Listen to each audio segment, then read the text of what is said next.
Okay, ready to go.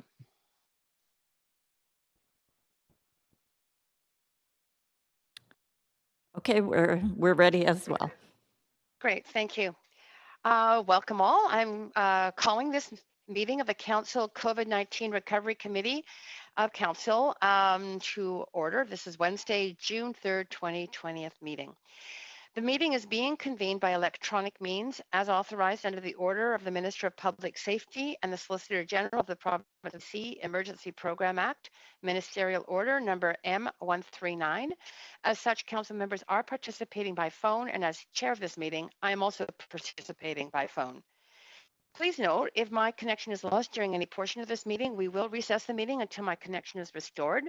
If council loses connection during the voting process, we have staff on hand to facilitate getting you back online quickly while we suspend the voting process. The contact information has been circulated to you.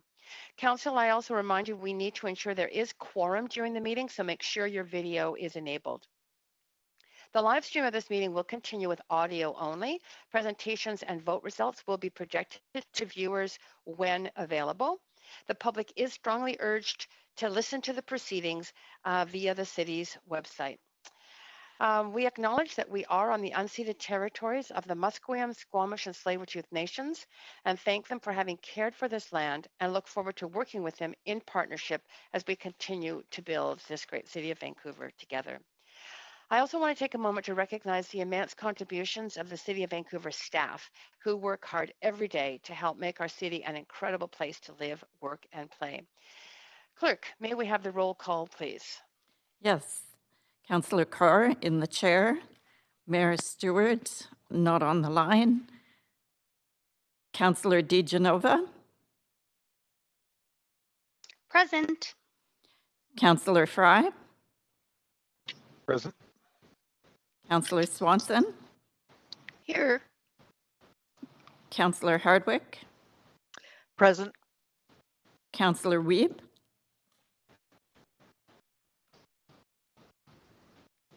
Councillor Wiebe. Present. Thank you. Councillor Boyle. Present. Present. Thank you. Councillor Dominato has a leave of absence. Councillor Bly. Present. And Councillor Kirby-Young. Present. You have quorum, Chair Carr, and I just want to add that I was advised the mayor requires LOA for civic business. Thank you. Okay, should we vote on that first? Madam Clerk? I'll move the LOA if you'd like. Chair Carr? Yeah. Chair Carr, it's the clerk here. We have it later on the agenda once you rise and report to do the LOAs. Oh, so that's the end of the meeting. Correct. Great, thank you. All right. Council, I do need a motion to go into committee of the whole. So move, Councillor Bly. Great, and I need a seconder. Second, Councillor DiGenova. Great. All those in favor say yay. Yay. Yay. Yay. Any opposed say nay. Yay. Great. The motion. Was that a yay or a nay? I'm sorry. The last person who spoke, was that a yay or a nay? Well, I think it carried unanimously. I think it sounded like a yay. It was just delayed. So we can, I think, proceed with the agenda. Council, I just did want to give you a few introductory remarks about the agenda and our work, noting or reminding you that we did, between this meeting and the previous one, adopt a revision to the terms of reference regarding the rotation of chair from meeting to meeting according to the roster for deputy mayor starting at the top. Thus, I'm in the chair today. So next meeting, the chair will be Councillor DiGenova. I also wanted to let you know that we have a sort of schedule that runs to the end of July with an option for us to extend that schedule past July if we so desire. But for now, we have 4 dates in front of us, and those have I've gone over those with the clerks, and chosen them partly because they don't conflict with some of the committee work and board work that we're doing at Metro Vancouver. So it's Wednesday, June 17th, Friday, July 3rd, Wednesday, July 15th, and Friday, July 31st. I also just want to go over the timing of today's agenda.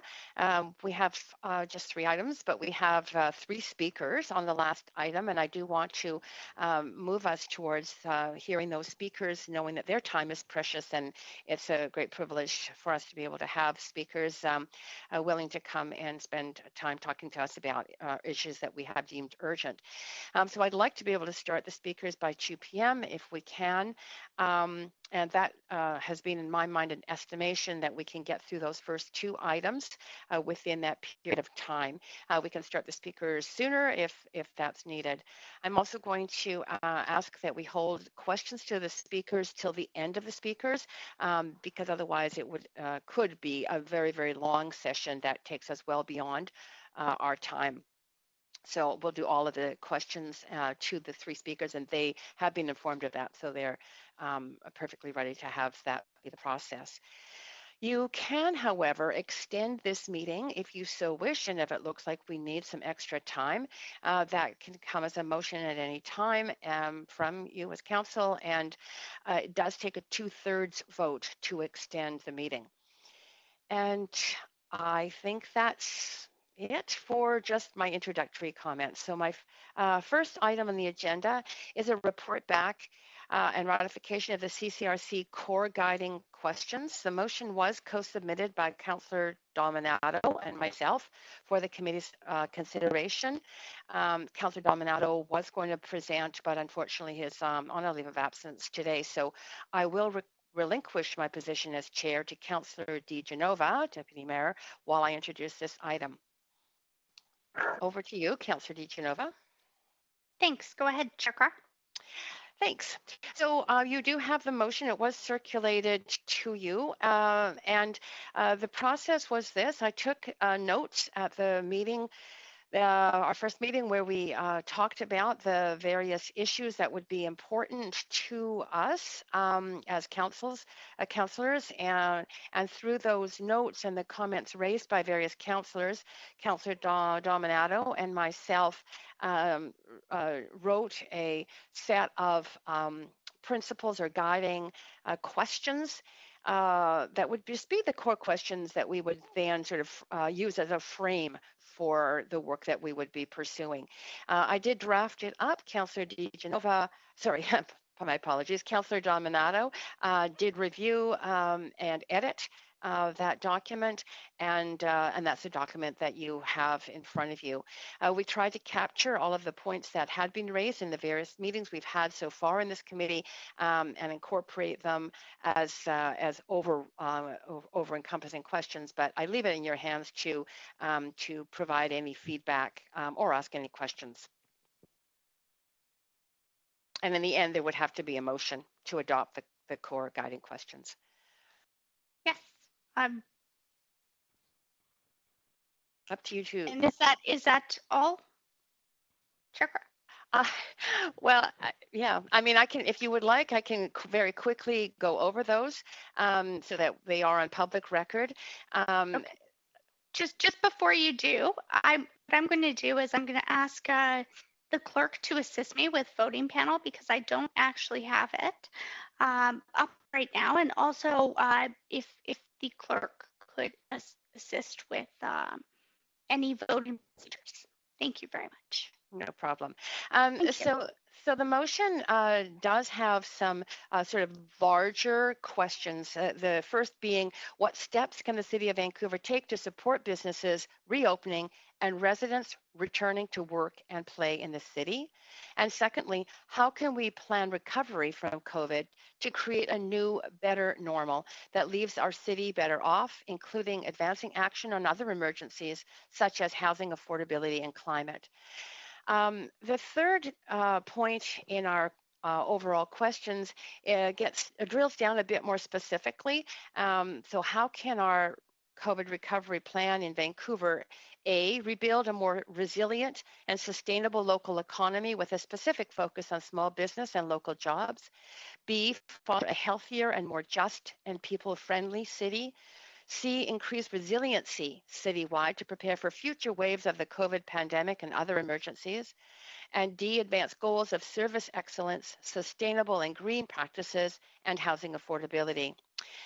The last 2 points in our core guiding questions take us to a different level of consideration, and those are number 4, what recovery plan actions can the city take within our powers and capacity, and what do we need to advocate for with senior governments? And the 5th and final is what practices have we adopted as a result of the pandemic that we should consider amplifying to improve service delivery and urban planning? So those are the questions, as I say, drawn from conversations that we've had so far in this committee. Thanks very much. I see Councillor Boyle on the queue.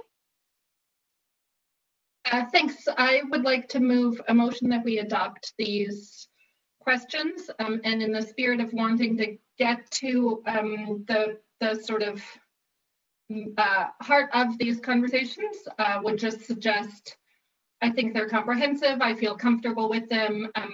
I feel like council was well reached out to in developing them, and I'd love for us to adopt them without too much wordsmithing and debate, and move on with not spending our whole meeting on process, but doing the work. So thank you to Councillors Carr and Domnetto for putting those together, and move that we adopt them. Thanks, Councillor Boyle. Is there a seconder? Fry. Okay, thanks, Councillor Fry. And I see Councillor Kirby-Young on the queue to speak. If the clerk could maybe help to advance Councillor Kirby-Young on the queue, that would be great. Councillor Kirby-Young, go ahead. Thank you, Madam Chair. I was actually going to ask a clarifying question, but I see that we're sort of moved on to action now. So I can hold it if it's not the will of council to do it. It was really just trying to understand a bit of perspective around number 5, and just sort of the framing where it says what practices have we adopted as a result of the pandemic we should consider amplifying.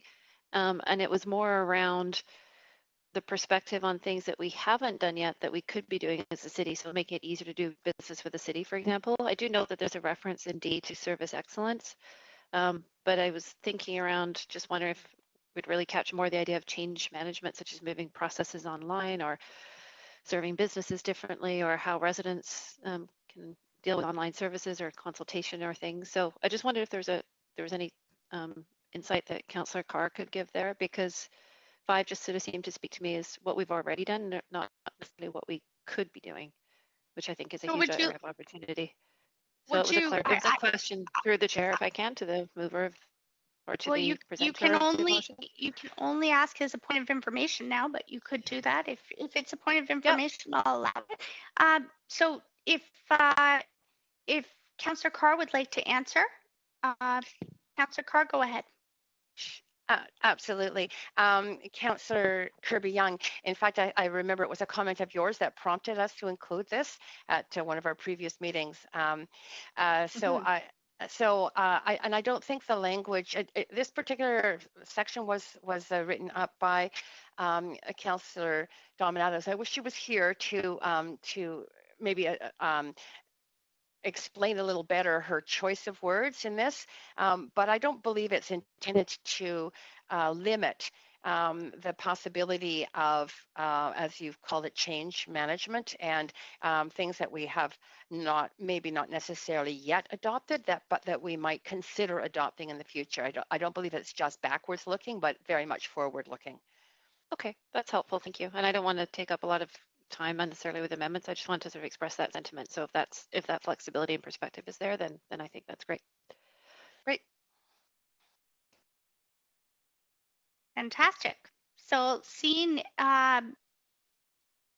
no one else on the queue, I suppose we would call. I'll go to a vote on this, and I'll ask the clerk for some help with that, with the voting panel, to help us manage the vote. So we will go to a vote now. Yes, Councillor DeGenova, we're just getting it ready for you. Thank you.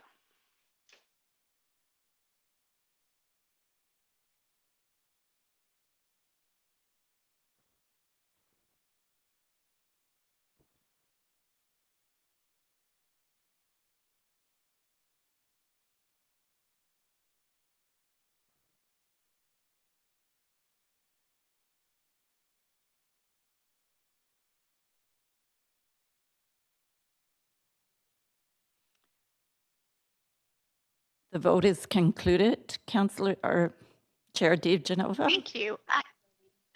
I would ask the clerk to read out the decision or to call out the decision. Sorry, I think just looking at the vote, we see Councillor Wiebe still needs to vote. I'll vote in favor. Okay, Councillor, you need assist with that? Do you need a vote assist, Councillor Wiebe? He just said in favor. Okay, Yes. we have the vote in, Chair DeGenova. Okay. And Madam Clerk, I'd ask you to confirm the vote, please. Yes, it is unanimous with the 2 absent councillors and mayor. Okay, thank you very much. And with that being concluded, I will hand the chair back to Councillor Carr. Thanks so much, Councillor DeGenova. Great, good job, Council. Very expeditiously handled and for our first agenda item. So our second agenda item is a report back and ratification of the CCRC meeting topics. Councillor Fry, I believe that you are going to be presenting on this item, and I just want to remind all of Council that in accordance with the procedure bylaw 8.1, any proposed motion must be submitted in writing to the clerk prior to its consideration. So if we have a motion in writing, it does need to be submitted to the clerk in advance of getting on the list. Point of privilege, Chair. I'm wondering if you might indulge varying the agenda a little bit. I'm still waiting on one final submission for the topic voting, and then I'll have to aggregate those totals to find out which are the top ranked topics. I will second varying the agenda. It's Councillor DeGenova, and my apologies for not having that right to you, Councillor Fry. Yep. No, I appreciate you just got the link just now. So, but I'll need a little time to tabulate it while we're once they're all in. So. Yeah, Councillor Fry, I'd be happy to do that, but I must check first to see if our speakers are here for item 3, which are presentations on the update on COVID-19 recovery planning and COVID-19 economic recovery forecast. So, Madam Clerk, I wonder if you can confirm with me whether we have our first presentation guest ready, Slavi Diamandiev. Yes, Chair Carr, we have him on the line. That's great, and that's wonderful. Okay, then if he's prepared to go, then I say it might take us a while if we conclude the questions on that item, Councillor Fry. So you can relax. Great. Thank you. Mr. Diamandiev. Yes, can you hear me okay? Perfectly clearly. Thank you so much for agreeing to come to present to Council at our Council COVID Recovery Committee. We're very excited to have your presentation. So please go ahead anytime you're ready. Chair Carr, excuse me, Yes? it's the clerk. We do need, if we could just backtrack a moment, we do need a motion from Council to vary the agenda, please. Oh, So move, Councillor Bly. Second, Councillor Bly. DeGenova. Yeah, we're in committee, so we don't need seconders. I'm But sorry. that's fine. And so just all those in favor say aye. Aye. Opposed, say nay. Good, that carries unanimously. Thank you so much, Madam Clerk. And go ahead, Mr. Diamandiev. Point of procedure. I'm sorry to interrupt, Chair Carr. Yes. I'm just wondering, because I'm following the public stream as well, and I see that the presentation is not posted with the agenda, and I'm wondering if the presentation is going to be live so that the public can follow along. Yes, I believe the presentation is live, and I believe that there are no. Well, do you have a slide deck to present? There's no slide deck for my commentary. There Good. will be a few slides with the speaker just following my presentation. Great. Okay. Terrific. Thank you. Okay. Thank you. And this time, I promise. Please go ahead. Thank you, and I really appreciate the opportunity to speak to council today. So my name is Slavi Diamandiev. I'm a partner at Deloitte, and I lead our economic advisory practice in Western Canada. I'm based in Vancouver. My team specializes in various types of economic analysis, and historically we have offered economic forecasting as a service to both businesses and governments. And what I find ironic is that whilst that service is in very high demand at the moment, we have actually had to pivot away from offering singular forecasts of the economy and instead offer to our clients multiple plausible economic scenarios that may unfold. And I start with this comment because I mean to underscore just the tremendous amount of uncertainty that surrounds the potential recovery paths from COVID, and the need to consider multiple plausible economic outcomes that may occur when planning for the recovery and making associated decisions. So today, what I will do is walk you through the 3 economic scenarios that the Deloitte team has modeled. We've integrated about a dozen macroeconomic models in Canada to be able to do so.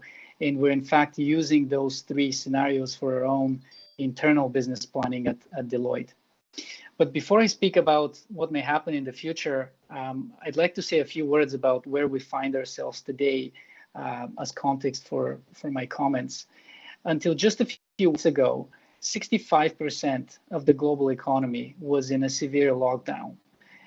Without exaggeration, as one economist described it, this is a form of a self-induced economic coma, unlike anything we've seen before. And while many jurisdictions have now reopened or announced plans to reopen, this has clearly resulted in the worst recession we have seen since the Great Depression of the 30s.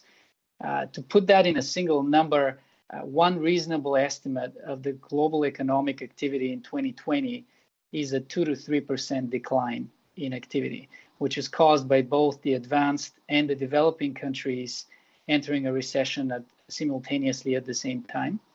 And this is actually the first time this has happened since the Second World War.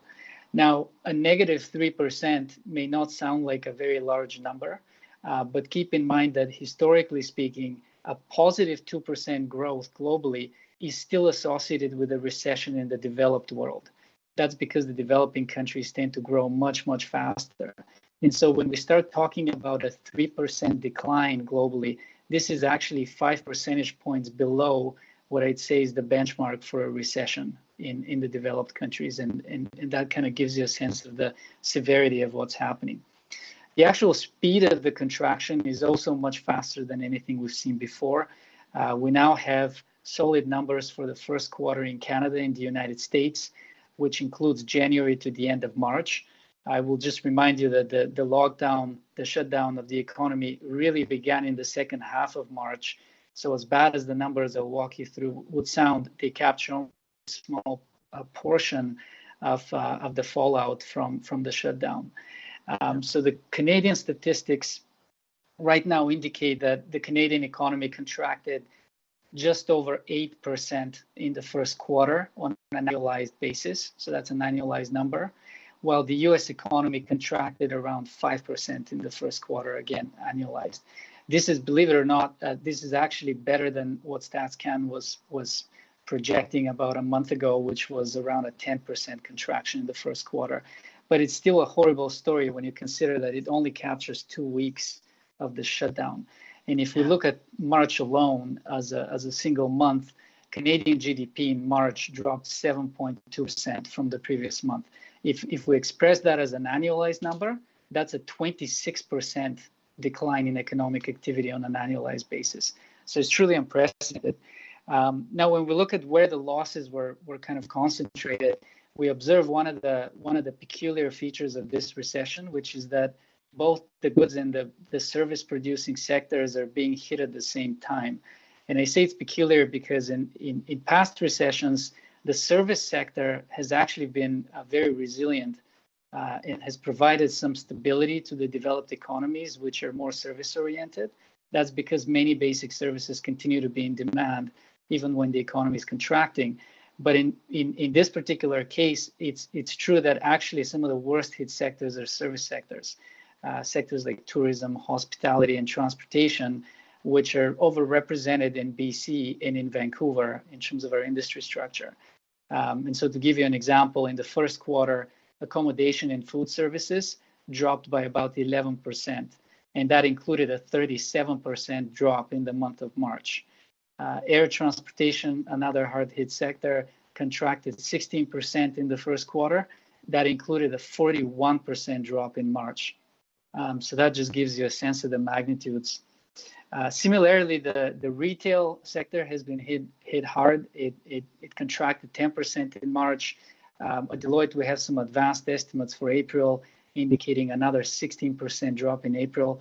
The hardest hit areas in the retail sector seem to be motor vehicles and parts dealers, 36% drop, clothing stores at 53% drop, and gas stations at 20% drop. Now, not all retailers were harmed by the crisis. Food and beverage retail, for example, is actually growing. They're reporting a 23% growth, which likely reflects the stockpiling of essential items. General merchandise did quite well as well. And a very clear winner of what's happening is e-commerce. In Canada, e-commerce grew 16% in March. And compared to the month of March of last year, so year over year, that's a 40% growth. And that's very, very unusual for this time of year. It's really more akin to what we see happen around the holiday season. Now, that being said, as a total share of retail, e-commerce is still a very small percentage. It's about 5% of all retail.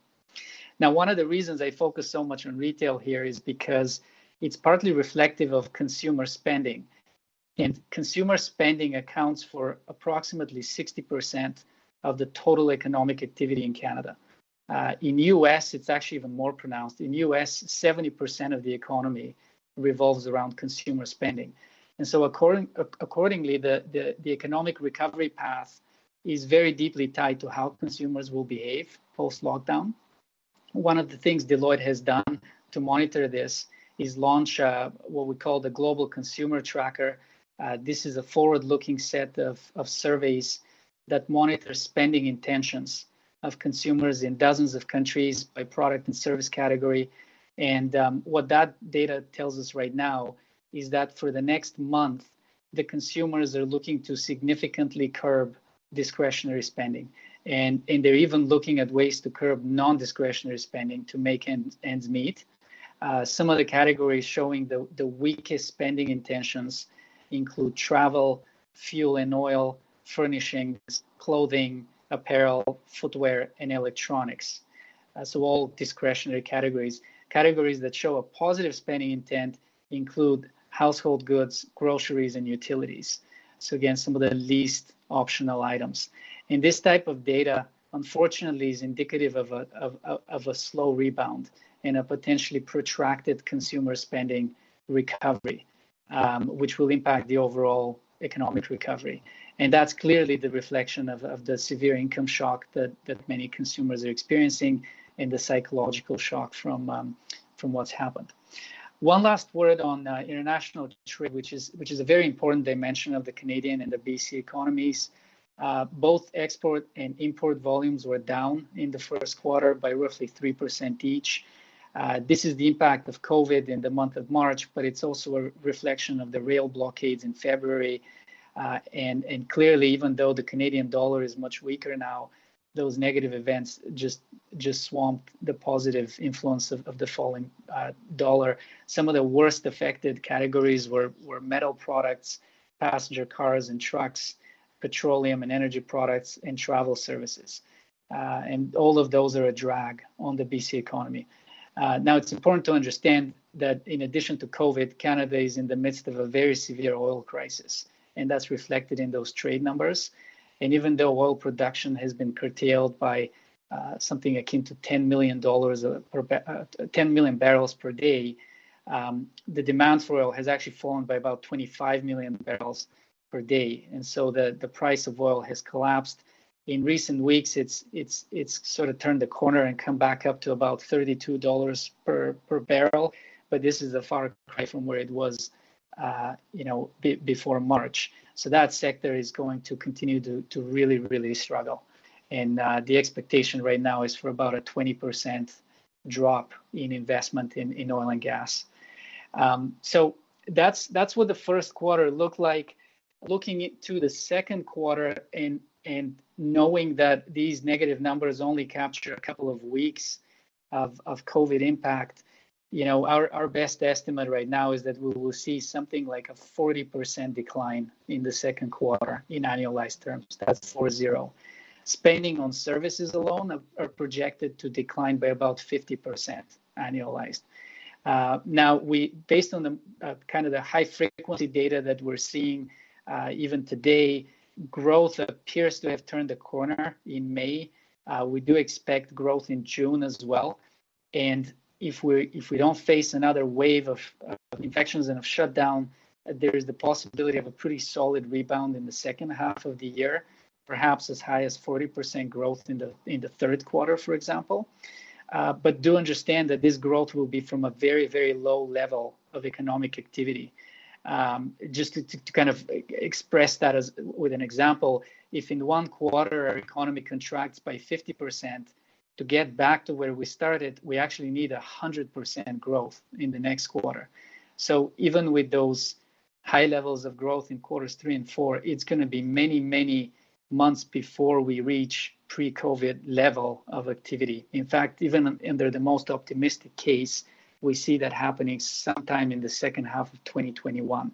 So just keep that in mind as we discuss kind of the positive growth numbers potentially coming up in the second half of the year. So to give you 3 plausible scenarios of what may unfold in the next 2 years, which we have modeled at great detail, these are as follows. The most optimistic case we see right now is what I describe as a steep but short-lived downturn. So this assumes that the pandemic containment efforts are successful. We don't face multiple waves of infections.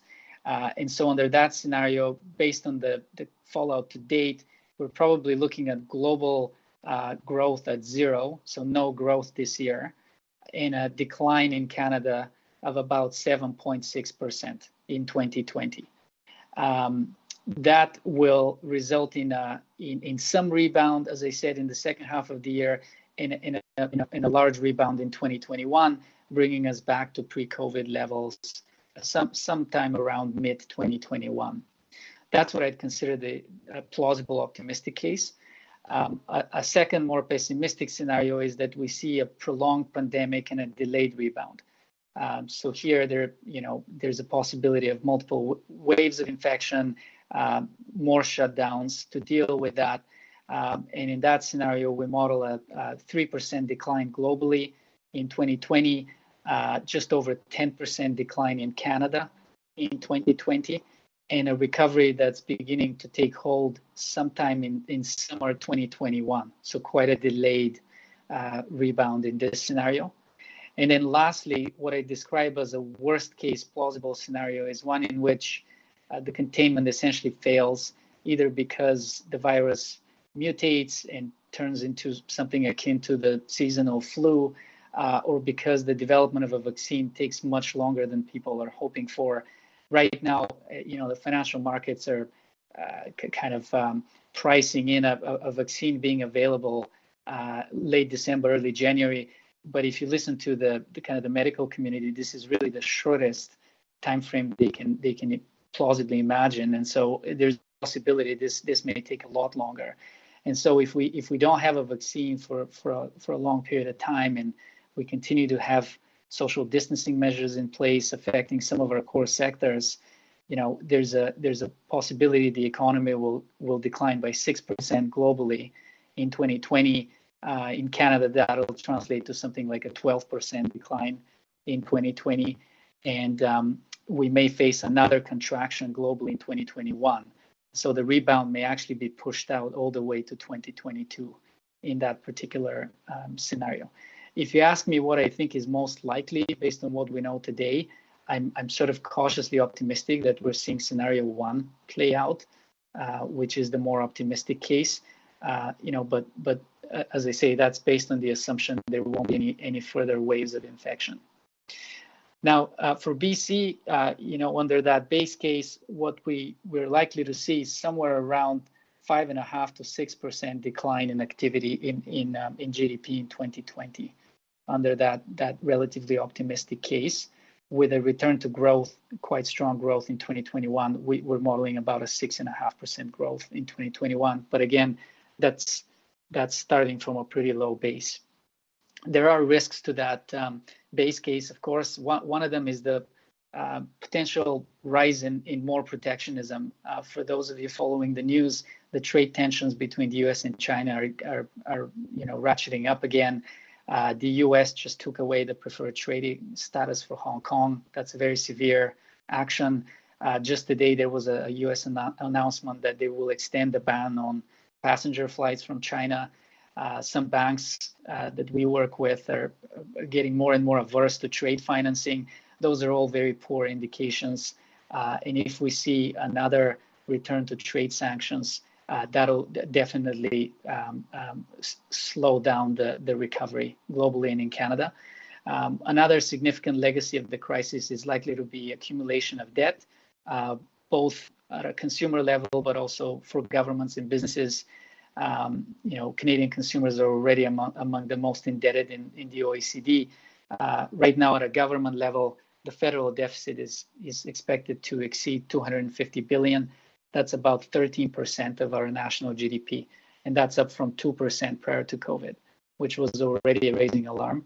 And so that, when you factor that into the existing debt, we're in for about a 48% debt to GDP ratio as a result of the crisis. Now, I don't think we'll have a fiscal crisis in Canada because this is still well below the historical levels that the debt has been, but it just means that this will be a drag on recovery. We are likely to face higher taxes, and it's going to be a long time until we can kind of get our debt levels low again. And lastly, one comment that's particularly sort of important for Vancouver. I do think there will be some damage to the real estate market. We're not quite seeing that yet in the numbers because the statistics lag. But our expectation is that nationally we'll see about a 5% price correction on the residential side. That's probably associated with a double-digit correction in the more unaffordable areas in the country, such as Vancouver. And I'm afraid that the impact on the commercial real estate is likely to be worse because even before COVID, we were seeing strong trends towards working from home and online shopping. I think with the acceleration from COVID, those aren't going anywhere, and I think that's going to result in impacts on our commercial real estate market. And just to kind of underscore why this is important for BC, in 2017, which was one of our best years on record, the economic activity tied to the real estate market was about 25% of our economy. So it's just absolutely enormous. And that includes a whole range of retail categories and construction activities that are kind of indirectly affected. So with all that being said, just a couple of words on how we view the government response to this situation. At Deloitte, we look at this in three phases, if you will. The first being the respond phase that's dealing with the immediate public health crisis, focus on maintaining service continuity for essential services, and a strong focus on cost containment in the face of escalating demand for services and a drop in revenues. I think this is where most municipalities in Canada are today. But to have a strong rebound, we really need to shift gears very quickly to the next phase, which is what we call recovery at Deloitte. I think in the municipal lingo, it's something called the restart phase. And this is really about helping vulnerable sectors and economic segments come out of the crisis strong, such as small businesses, some of the industries that were hardest hit, making sure that the stimulus that's being injected by senior levels of government is aligned to the long-term economic development objectives of the municipality, in a strong focus on transforming municipal services towards digital service delivery and more modernized services. I do like to emphasize on that point that the municipal levers that are available to affect the economy directly are much more limited than what provincial and federal governments have. Nonetheless, there are levers that can be pulled, and those include property taxes, regulatory reform, and others. And I do think there's a very important advocacy role that municipality can play to make sure that the economic development of the local municipality that is basically helped by the stimulus money that's being spent. That it's not a short-term kind of horizon, but more of a long-term strategic investment of those funds. The last phase that we look at, and I'll end my comments, is what we call the Thrive phase. And this is really about redefining the future role of a city and delineating that role in terms of responsibilities from the provincial and federal governments. I say that because I think COVID has sort of exposed the mixed responsibility over very important things like income support, models for long-term care homes, public health, and shown a lot of gaps and sort of weaknesses in the system and inconsistencies across Canada, quite frankly. And so I think these need to be addressed over the long term to be able to build stronger and more resilient communities that can withstand future shocks that are inevitably coming. So with that, I'll stop my remarks and maybe turn it over to my fellow economist, John Markley.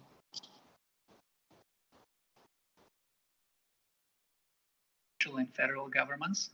I say that because I think COVID has sort of exposed the mixed responsibility over very important things like income support, models for long-term care homes, public.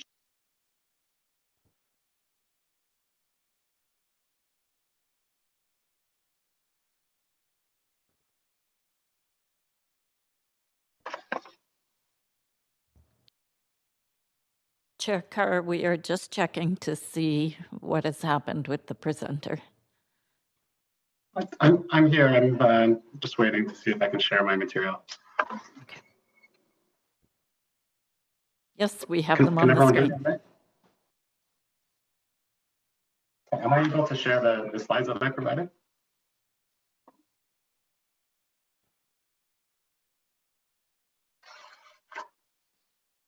We can hear you just fine. Mr. Merkley, your first slide is up on the screen already. So I believe that you just need to inform the clerk of next slide when you want to move forward. But thank you very much for joining us and welcome. Okay, thank you very much. So just some brief background on myself. I'm an economic consultant with Metro Vancouver, with TransLink, and also with the provincial pension funds. I've been based in Vancouver for most of the past decade, mainly working at the local level. I'm a general economist, but if I have a specialty, it would be in local government economic policy and also municipal funding tools. Currently, most of my work is with TransLink. I'm part of their pandemic response planning team, although today I'm focusing more generally on COVID's general economic impact to the city of Vancouver. Okay, so I'm getting a note that I should share my application.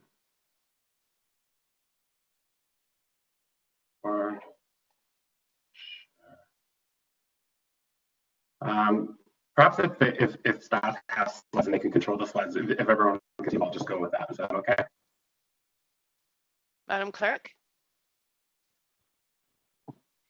Yes, we can work with that, Chair Carr. Okay, great. So if you wouldn't mind just moving to slide 2 on the restart plan phases. Yeah, we're seeing it. Okay, so most of my work with TransLink as a provincial organization is anchored in the 4 phases of the BC Restart Plan. And I also think it's a helpful framework to think about the impact on local and regional businesses and employment. So as a quick reminder, the 4 Restart Plan phases are phase 1, which is essential services, the phase that we were in for the first 2 months of the pandemic. Phase 2 is lower risk and higher need sectors, so elective medical, childcare, retail, some limited recreation, and that was a phase that we've been in for the past couple of weeks. Phase 3 is gradually reopening higher risk sectors. So now education, restaurants, hotels, films, which began rolling out earlier this week and will continue rolling out to September, conditional on transmission rates remaining low or declining, which they are now. And finally, in phase 4, if there's a safe and effective and accessible treatment, vaccine, or community immunity, then we'd enter phase 4, which has the highest risk sectors, so concerts, conventions, and importantly, it would include the restart of international tourism. If you could flip to the next slide, please.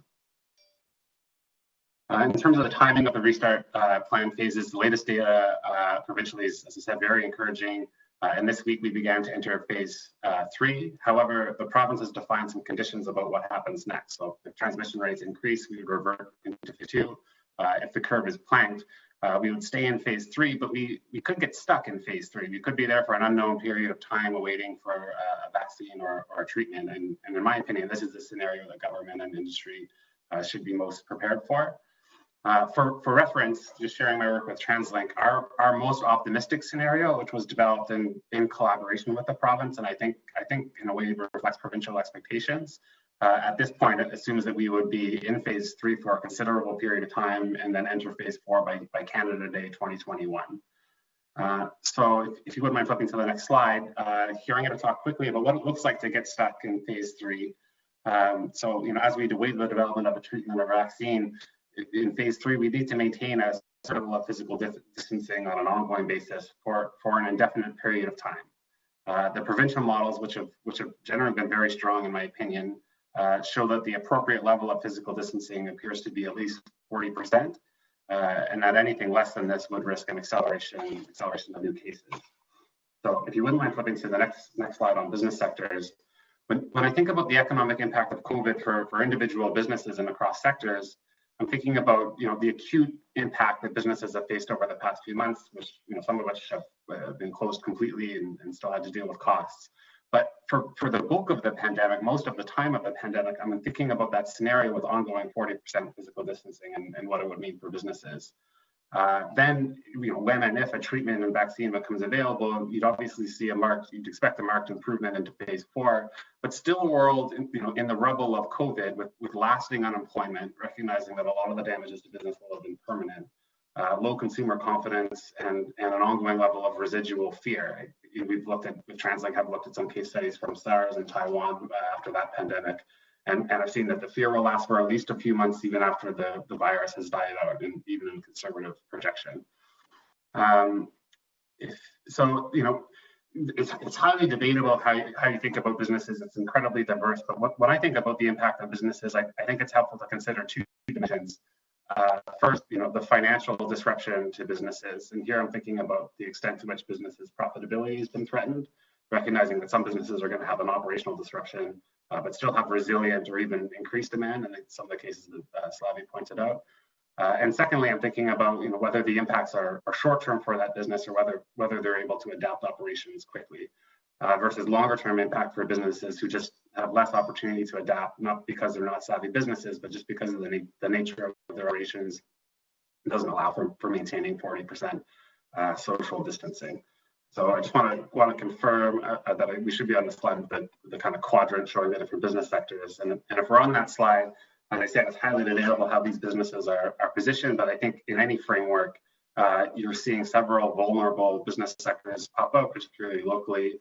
Of course, restaurants, entertainment, the film industry, which is very important in Vancouver, and really any in-person service, even if they're technically allowed to open. I know personally I would feel nervous about getting a haircut or going to an RMT, etc.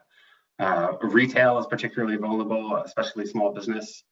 And in the long term, real estate, and I might be a little bit more pessimistic than Slavi in terms of the impacts.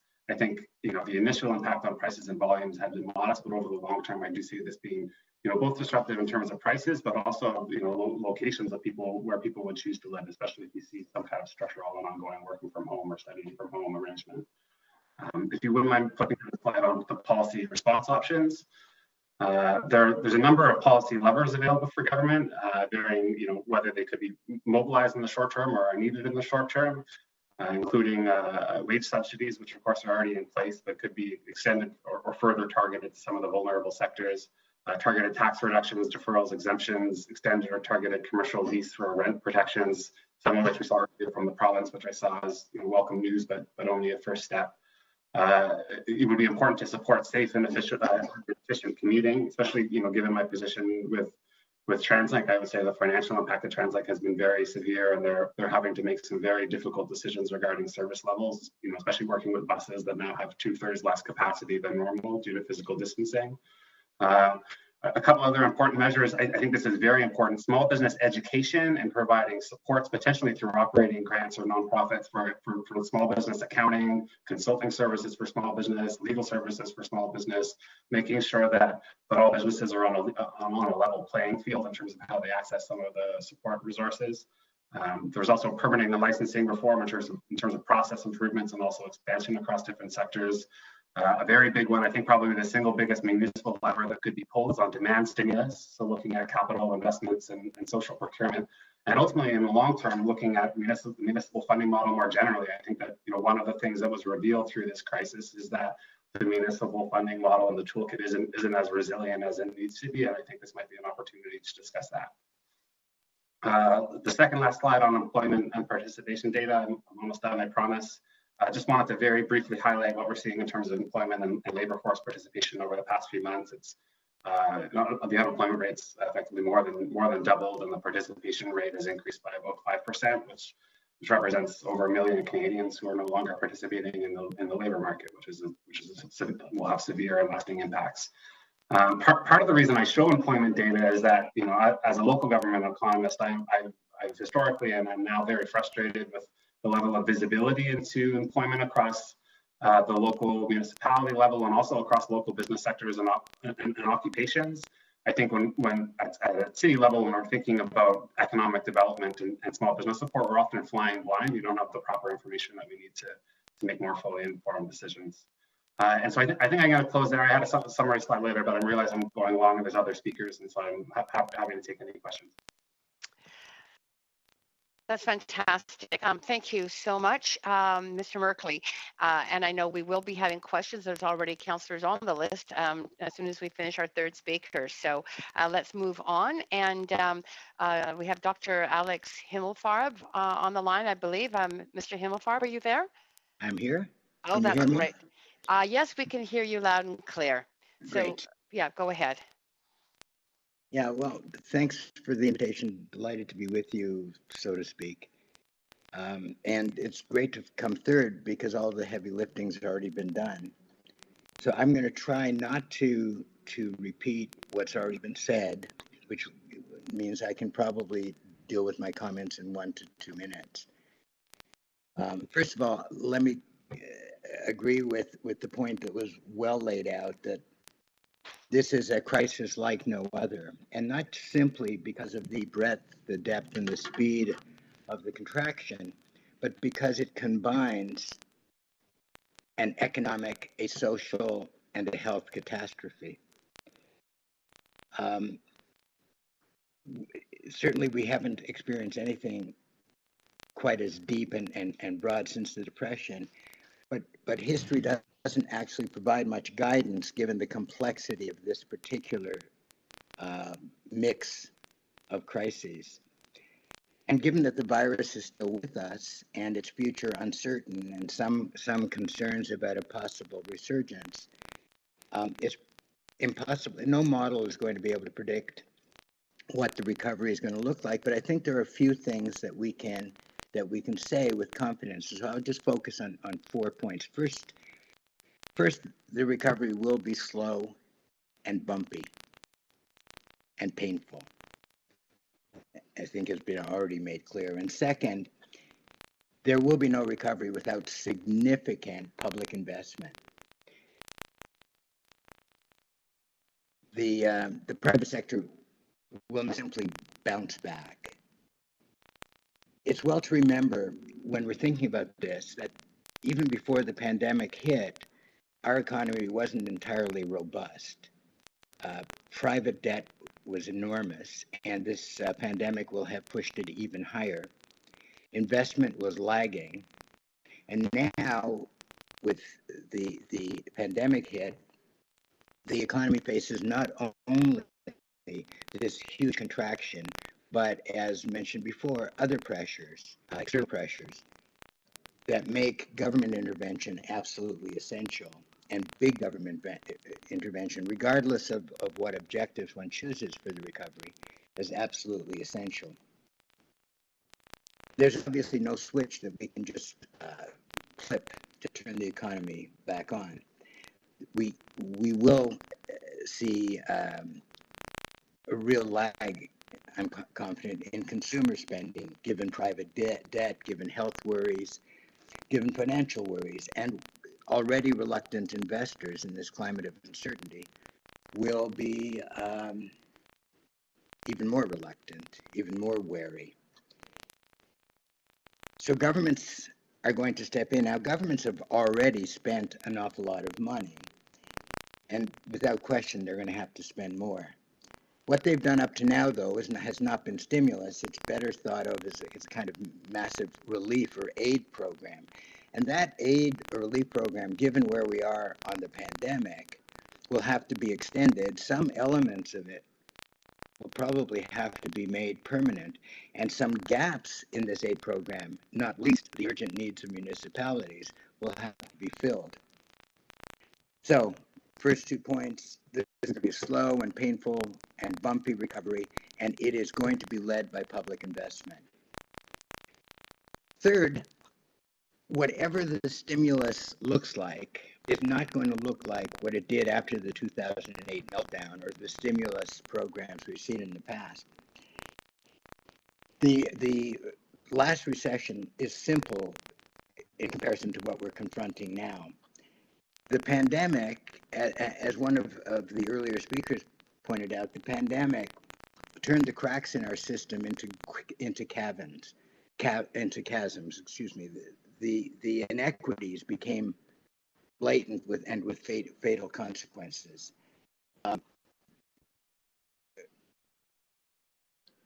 Just to take a few examples, our lack of preparedness and the uneven access to care, the tragedy of our nursing homes, the fatal consequences of our failure to eliminate chronic homelessness, the deadly consequences of prison overcrowding.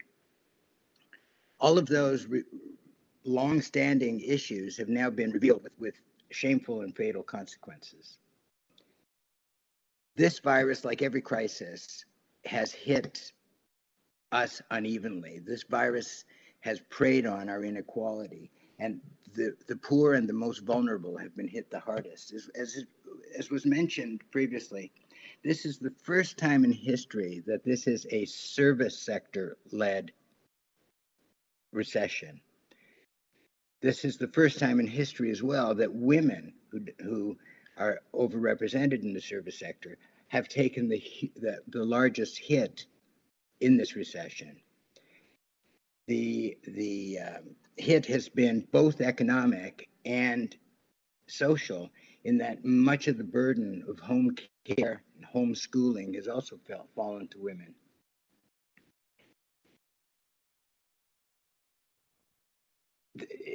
All that to say that in any recovery, women's issues are going to have to be central. And to put it really simply, there will be no recovery without childcare.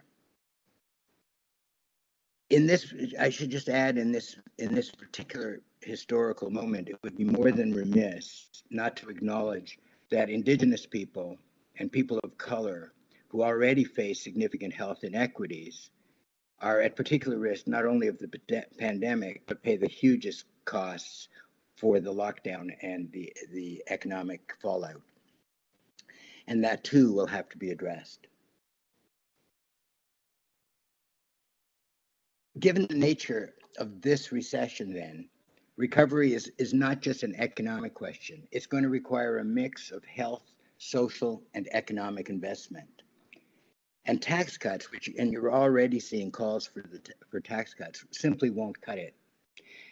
There will be, for example, no recovery if we don't fix our health system and address people's health fears. If we don't strengthen mass transit and incentives to use it. if we don't move minimum wage toward living wage and provide safe workplaces.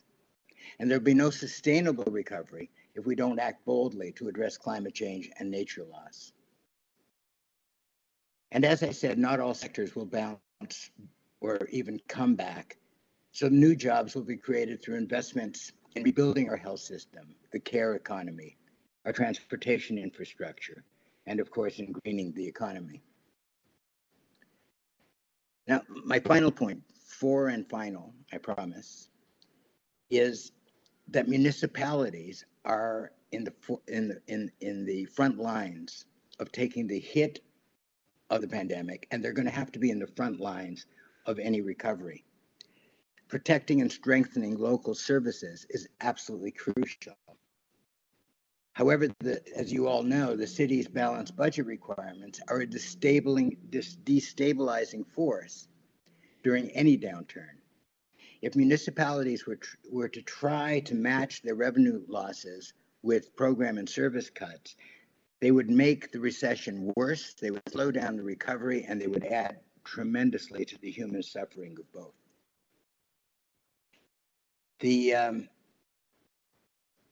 It's clear that, but I might add, just as context, that even organizations like the IMF, even organizations that have historically argued for pushed austerity, pushed cuts, pushed balanced budgets, now recognize finally that this is absolutely not the way to go, that they have underestimated seriously the economic and human costs of austerity.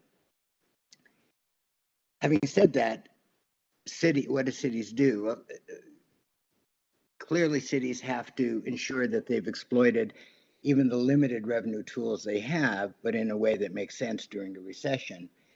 And obviously, there's no room politically or economically for dramatic or broad-based tax increases. What that means is clearly cities can't do this on their own.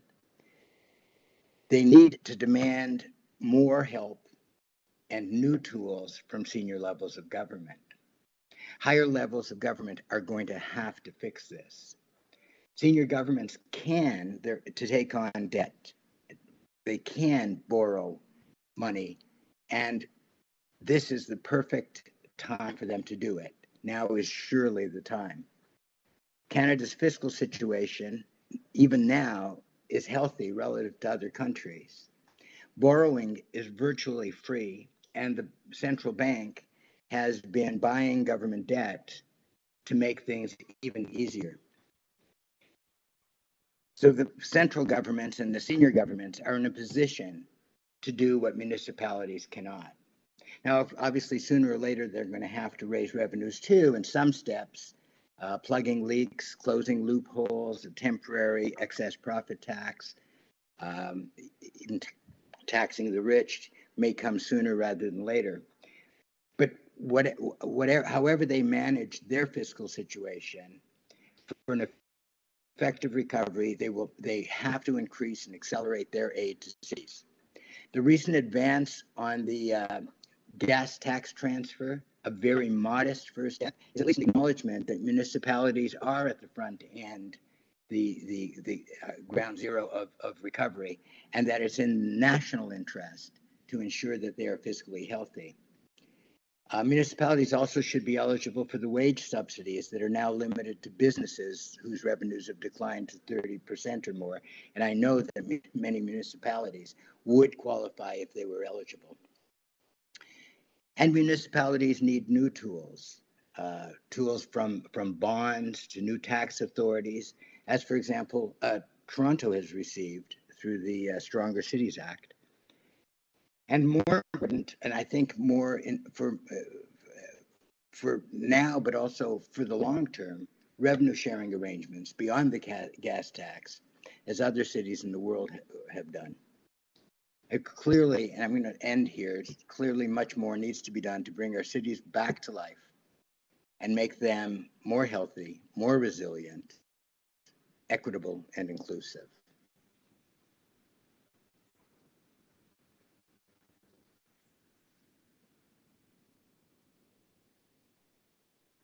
Dr. Himmelfarb, I'm assuming you've just wrapped then. I just wrapped. Great. Okay.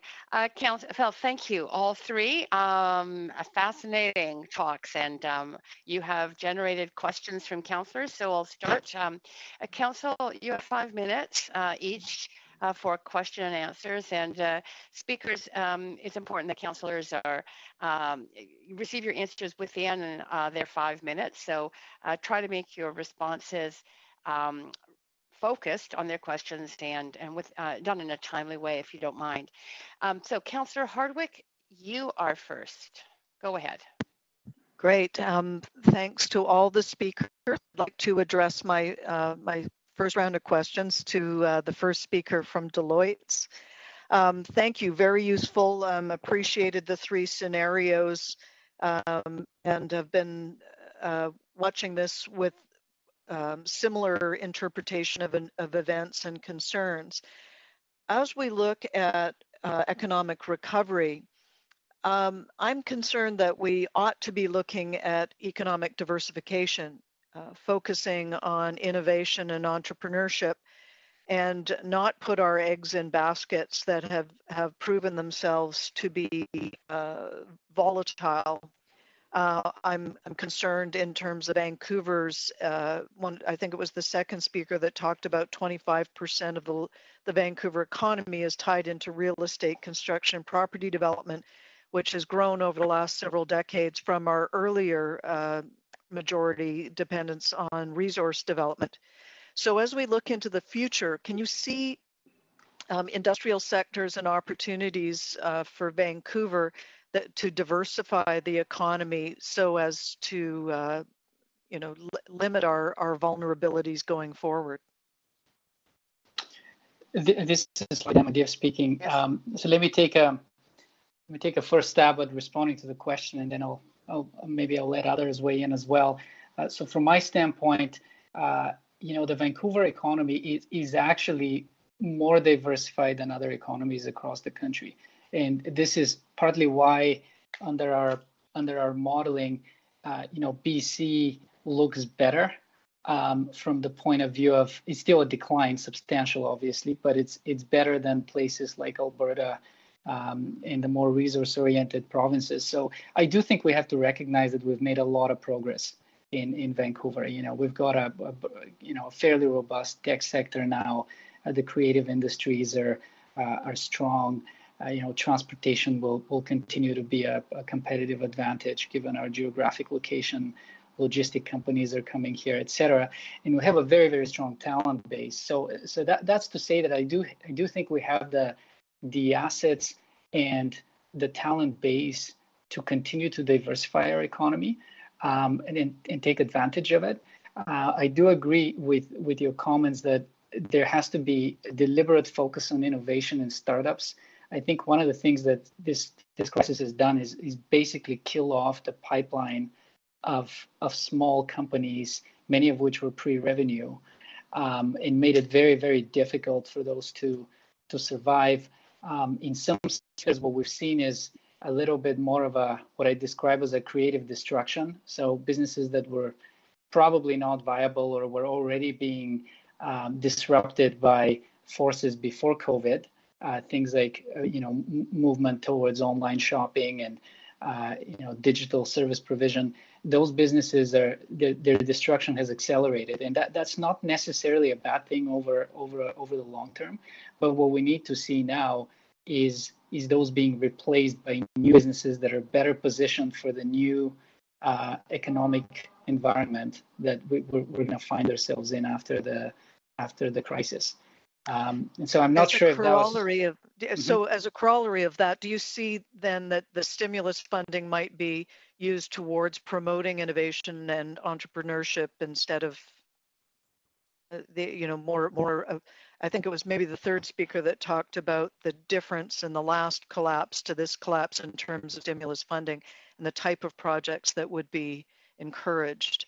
I would agree. Yeah, I would agree with that. I think there has to be intentional, deliberate focus on innovative businesses that are going to grow fast in the new environment. I think if this becomes general support for businesses that are struggling, we're going to do a disservice to our economy, because many of those businesses, this may come across as callous, but they would go out of business because of broader forces that are at play. And we should not be spending public money on keeping what are called in economics zombie businesses alive. And so that focus on innovation, and what I'd really like to see is not so much categorization of businesses as small or large, but rather as businesses that are poised for growth.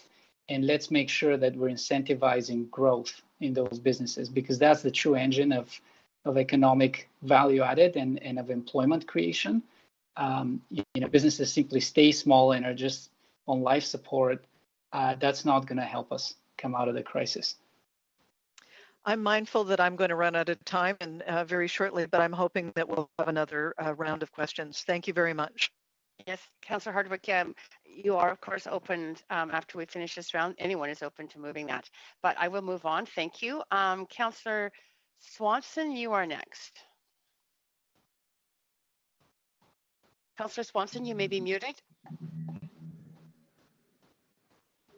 We still can't hear you. Can you hear me now? Yes, go ahead, Councillor Swanson. Okay, sorry. So this question comes from what the first speaker was saying about growth. But I was hoping maybe the last speaker, Dr. Himmelfarb, could answer it. So COVID has pushed the growth down, but actually from what I'm learning, our planet and our climate actually need a reduction in growth, economic growth. And the last few months have kind of showed that we can survive without growth. So what I'm wondering is, how can we maintain jobs and income for everybody, but actually try to slow down growth so we're not consuming so much, so it will be better for the climate and the planet? Yeah, I think that's a great question. I think the focus on growth, on GDP as an overall goal, singular goal, is a huge mistake going forward, and it shouldn't guide our recovery. I mean, clearly some sectors of the economy will have to shrink, will shrink, and ought to shrink. There are probably other sectors of the economy, alternative energies, the care sector, the health sector, where we want to see growth. So GDP doesn't capture that reality. There's I think a really good message from governments that are women held in New Zealand and in Northern Europe, which have made human well-being and health the driving force of our economic planning, and that instead of asking how does the economy, how do people serve best the economy, they ask how does the economy serve best people.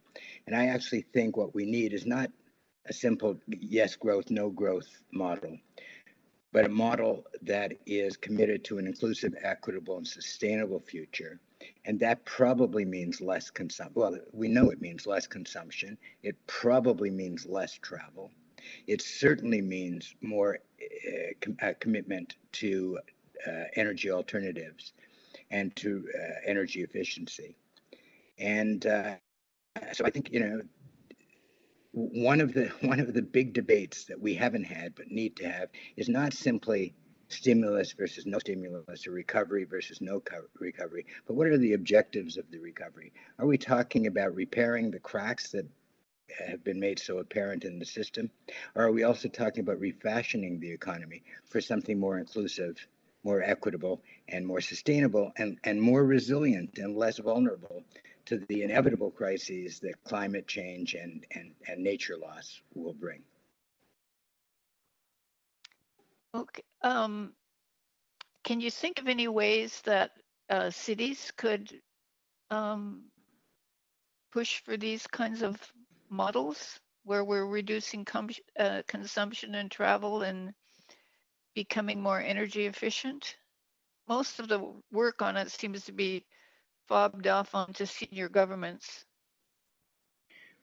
Well, certainly cities can, in many cases, cities can be leaders in sustainability and addressing climate change and lowering emissions from they can be an absolute model.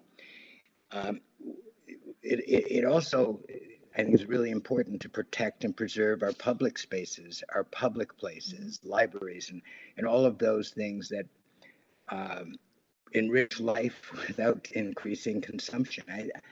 The city can play a huge role in having. I think cities and communities are going to have a much larger role in controlling energy resources and promoting local food. And I think cities are going to be driving us to the future. And that's one of the reasons I believe that it's so important for senior governments to provide the resources to allow them to do that. Okay, thank you so much. Thank you. Yeah, thank you, Councillor Swanson. And Councillor Boyle, you are next. Councillor Boyle, you may be muted.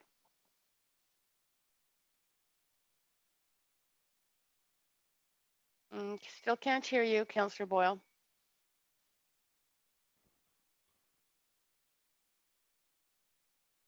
Madam Clerk, I wonder if someone can contact Councillor Boyle. I'm going to move on, put her at the end of the list and move on to Councillor Bly till we can make sure. Councillor Carr, can you hear me? No, we can. Just in the nick of time. Go ahead. All right. Sorry, I guess I needed my headset on. Thanks to all of our speakers. Really appreciate this conversation. I have a number of questions as well, and I think I'll start with Dr.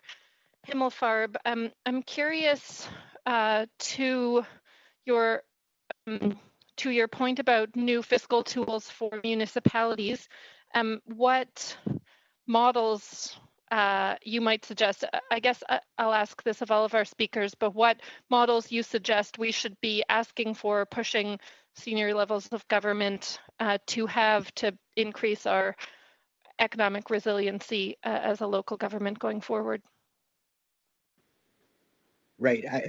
Hi. I won't pretend expertise here, but let me just throw a few examples out. New York City takes a share of the state income tax. That's pretty interesting. The Stronger Toronto Act has given Toronto a set of instruments that they haven't fully exploited, but it includes vehicle registration. They're allowed to tax, I believe. And I'm happy to send you a copy of the bill afterwards. I should have looked at it before, but they can tax billboards. They have some narrow sales tax capacity, for example, on entertainment and alcohol. They can charge tolls. So that they've been given a bunch of instruments.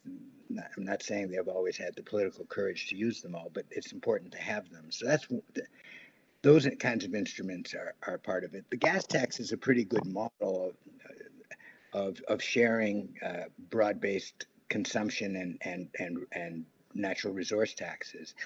That too makes sense, and there's a history of that. And Manitoba has done that. Other places have done that, and I don't again pretend expertise, but given the surge of solidarity we've seen through the pandemic, and in the midst of all the bad news, what we have seen is people helping people, strangers helping strangers, tremendous courage of frontline workers. We've seen a surge in solidarity, and that might also be an opportunity to look at bonds and getting Canadians fully to participate in building, in getting us through this and building a better future. Great, thank you. I'm curious to hear at some point to talk more about bonds, but maybe I'll ask Mr. Merkley too, who mentioned near the end of your presentation a need for municipal revenue streams. I'm curious to hear your thoughts too on what we should be asking for and what that might look like. Sure. So my personal background has been working on the mobility pricing team within the region for the past year and a half, which obviously has it's both potential for a significant revenue source, but also a way to positively influence behavior in a way that might have more livable cities. The Mobility Pricing Independent Commission completed their kind of initial assessment at the end of 2018 and estimated that as a revenue source, that it's between $1 billion and $1.5 billion annually, which is significant and can make a difference. Again, not only in how we use our cities, but what types of programs we want to fund. I've also done considerable work on land value capture and the different mechanisms that exist for that. We might, at least in the short term, might have missed the boat. There's certainly a lot of value that could have been captured over the past five or 10 years that wasn't. I was part of the regional sales tax team heading up to the 2015 plebiscite, which obviously didn't work out so well, but I still think that there's some redeeming features of a regional sales tax, especially if you're interested in influencing or lowering consumption. That's the best mechanism to do that. And then lastly, I would definitely agree on the debt policy. There's rooms to change municipal debt policy and limits and abilities, and looking at different borrowing programs outside of just capital, which is where we are currently. Great. Okay, I really appreciate those comments, and have also talked an annoying amount about land value capture in some of these meetings. I'm curious, maybe I'll just go back to Dr. Himmelfarb for my last bit to hear.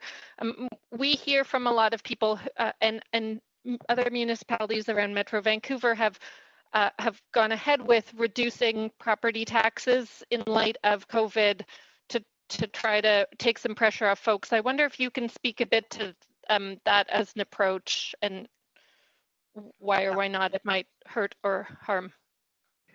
Well, I should preface the comments, Christine, with an admission that I recently, with my son, wrote a book called Tax is Not a Four-Letter Word, because I was very worried about the constant pressure to reduce taxes. And I had this vision of people trapped on highways in gridlock saying, oh, why don't I pay taxes, when it's taxes they need to fix the gridlock? And people who can't find childcare saying, I can't afford taxes and childcare, when in fact taxes would make childcare more affordable. And what we have chosen over and over again is a little change in our pockets, rather than the social wage and the kinds of services that would actually make life more affordable and help us get through tough times. And so cutting taxes right now is exactly the wrong thing. It's exactly the wrong thing. The truth of the matter is that Canada is a laggard on taxes. We're below the OECD average. We collect less tax revenue in historical perspective than we used to, and against other rich countries. Our social spending is among the lowest of any OECD country. We are operating in a myth, and I understand why people want tax cuts, because they can't afford the life that they want to live, but they would afford it if drugs were covered as part of Medicare, if nursing homes were incorporated in our health system, if we had invested in the kind of infrastructure that made their lives easier, if daycare were universally available at a price that made sense, and a quality that they could trust. And Mr. Himmelfarb, I'd love to hear the rest of that list, but you are, or Councillor Boyle's well over her time. Sorry, so that's Councillor Boyle's problem. Thank you. Sorry, Chair Carr.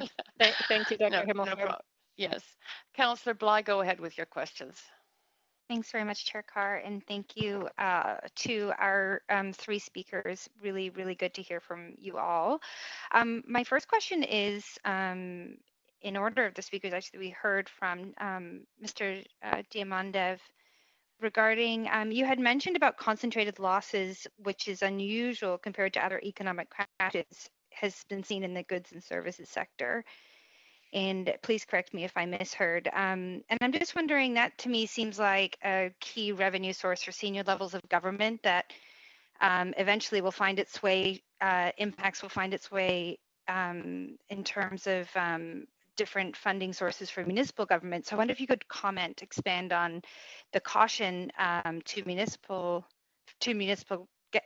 municipalities and local governments in terms of that being a key part of our revenue source in order for stimulus investment, housing, other issues that we're having with.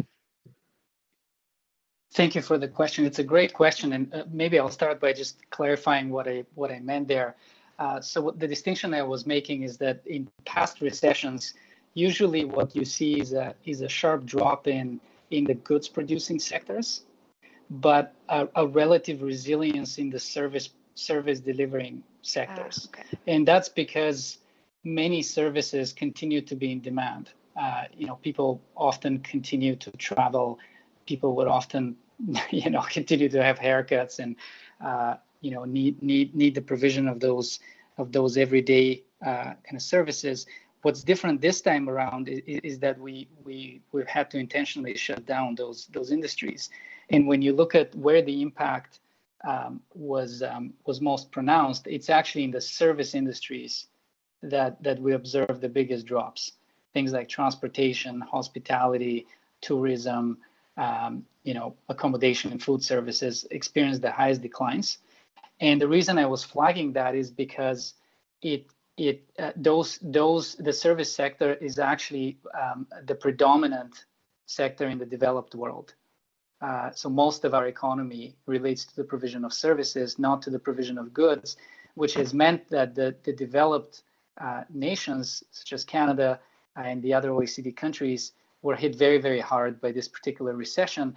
And it's also meant that the policy response to the recession has been very complicated and sort of without a good analogy in past recessions. That was kind of the point I was trying to make. And it clearly, and to your point, it clearly has enormous implications to a city like Vancouver, because those particular service sectors that were directly hit are overrepresented in our industry mix.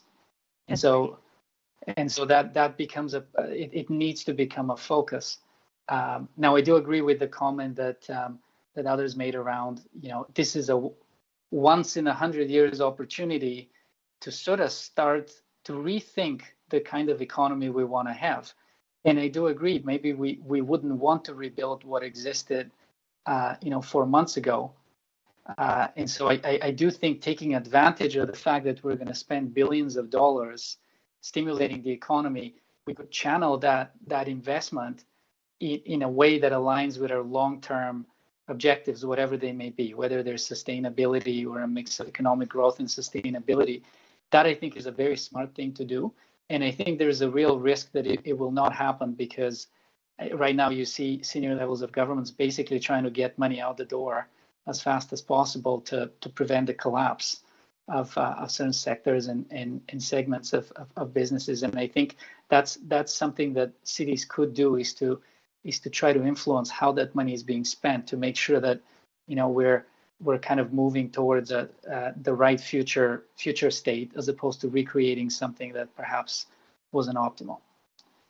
Does that make sense? Great. That's really helpful, and I appreciate your expanding on that. One quick follow-up question, and I will go back on the list if we get more time for questions, is you talked about incentivizing growth, and I appreciate that there is a tension point around what kind of growth, and I think you spoke very well to that. Could you share any examples that you've seen that have worked well in other economic downturns that we could reflect on?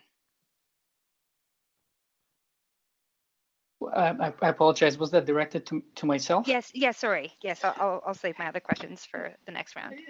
So typically past recessions have the kind of the underlying issue has been a drop in demand, and so often what you've seen in the past is an attempt to reinvigorate, stimulate demand, and that typically takes the form of large capital spend programs is one tool that's been used a lot.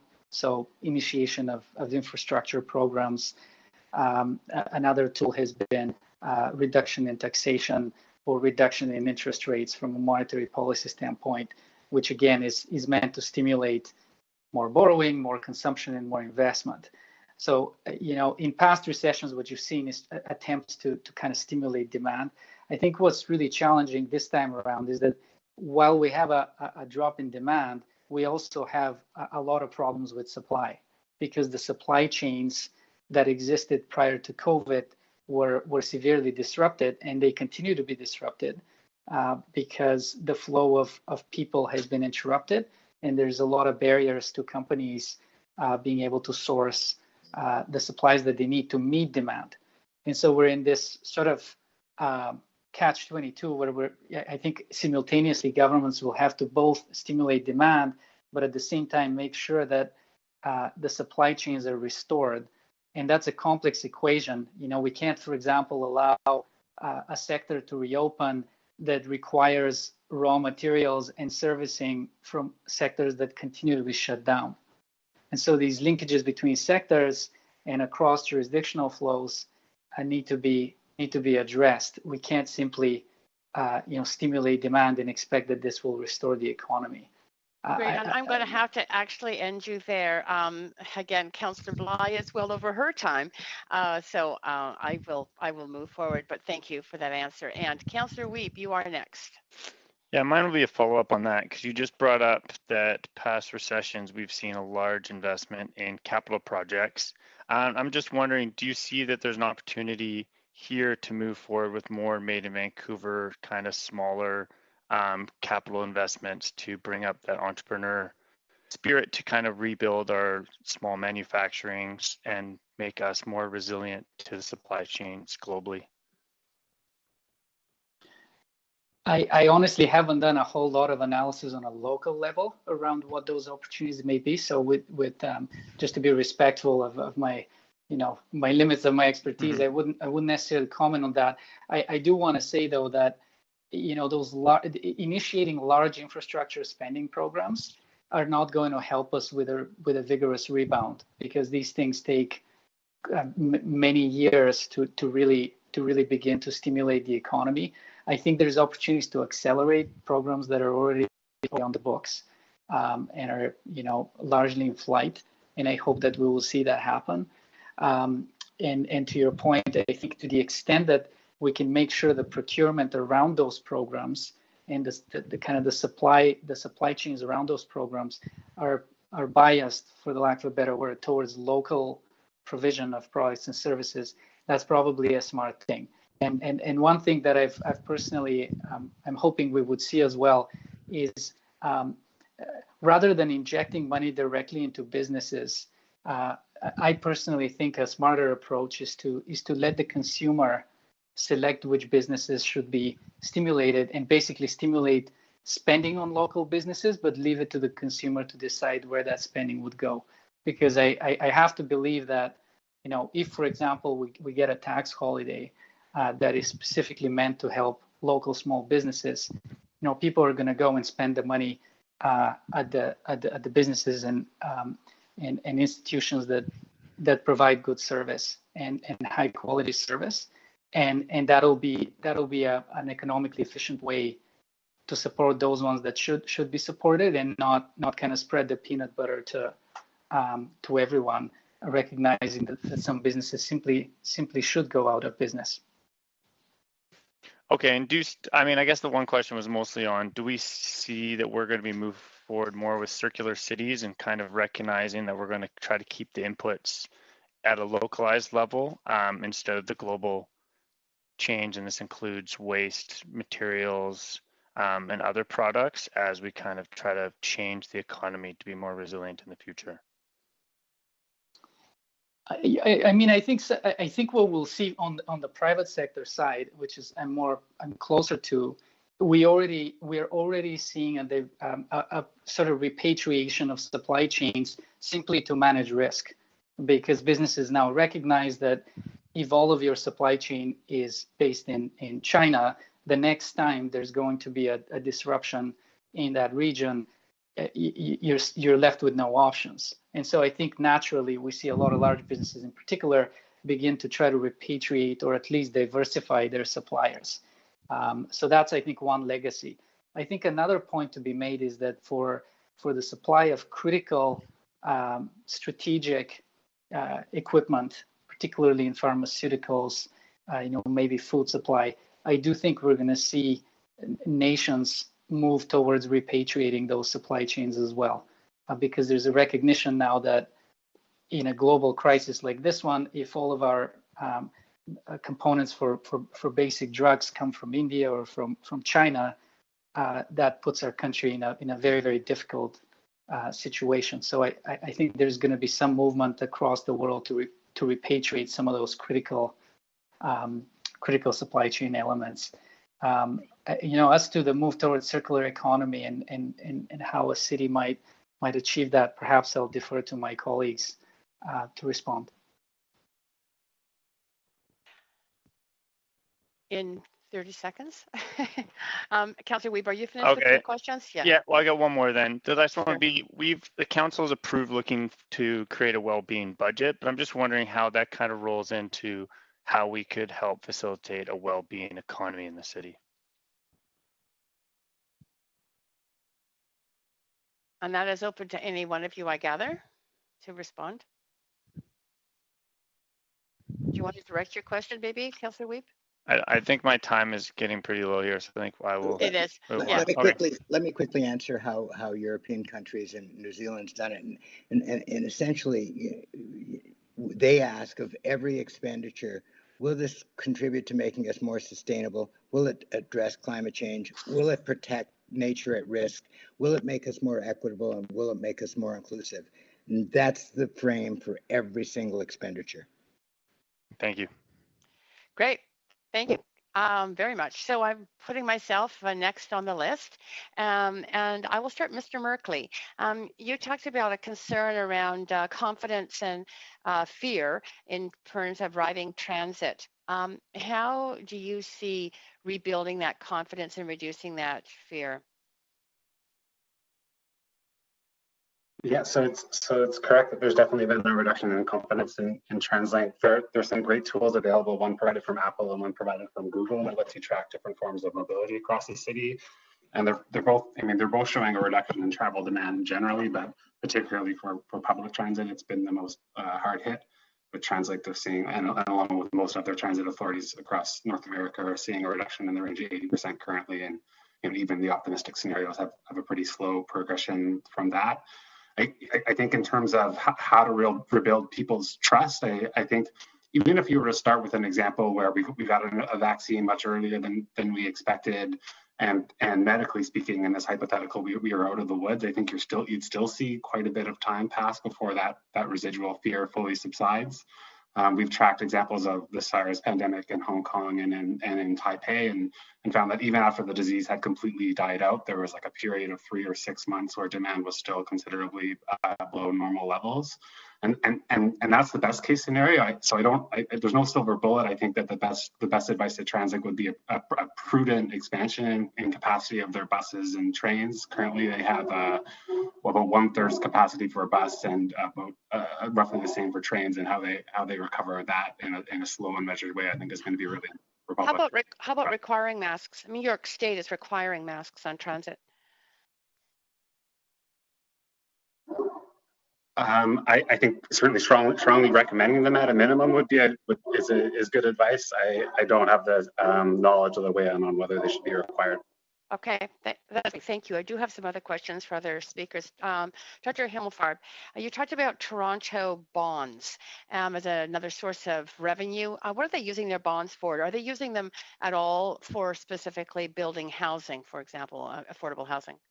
Yeah, I'm not sure that Toronto has bonds. They have other tax measures. I just threw in bonds because I think that's an unexploited area. It's basically agreeing with what Mr. Merkley said, that I think we have to get at the ability of municipalities to take on debt in particular ways. So I can't answer the question. Okay. It would be interesting. Bonds are, people are looking at bonds a lot now because there is a shift in investment out of the fossil fuel industry, for example, and into greener areas. So anyway, that's okay. I just thought you might know about the Toronto situation. Mr. Diamandiev, you talked about infrastructure programs as being, in answer to a question by Councillor Bly, a way in which governments have invested to move out of recession or depression. What do you think the most effective infrastructure investments would be right now? As I say, I think timing has to be a significant consideration. I think, starting up a project that will not be shovel ready for a year or more isn't going to help with a fast rebound.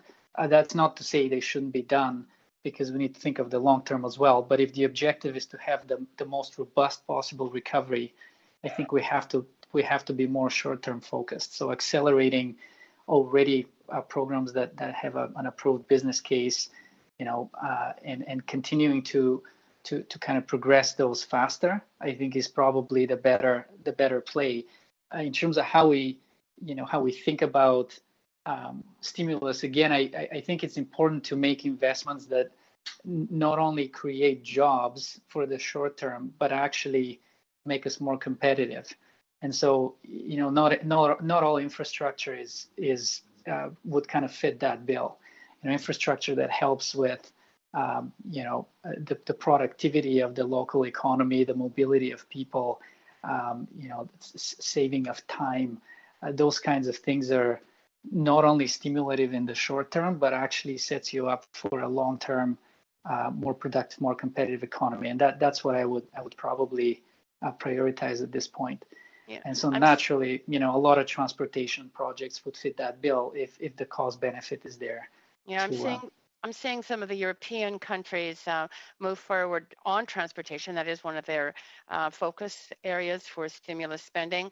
I'm also seeing retrofits of buildings, energy retrofits to get down to the zero net energy, including training of workers. And I'm out of time. I'm not going to actually ask you to answer that. Maybe I'll talk to you another sometime, because I won't go over my time. But I have to say at this point, Council, I know you've got some more questions, and I think that this has been a very vigorous conversation that we've had. But I'm aware that we are also in a position of having one other major item on our agenda. And so we are at 10 to 3. I'm going to need a motion for us to extend this meeting in order to hear that topic. I will obviously consider if people are interested in putting forward a motion to have a second round of questions, but definitely the need to extend to hear the actual third, what was our second item now, our third item on the agenda is critical. So, Councillor DiGenova, do you have a motion around that?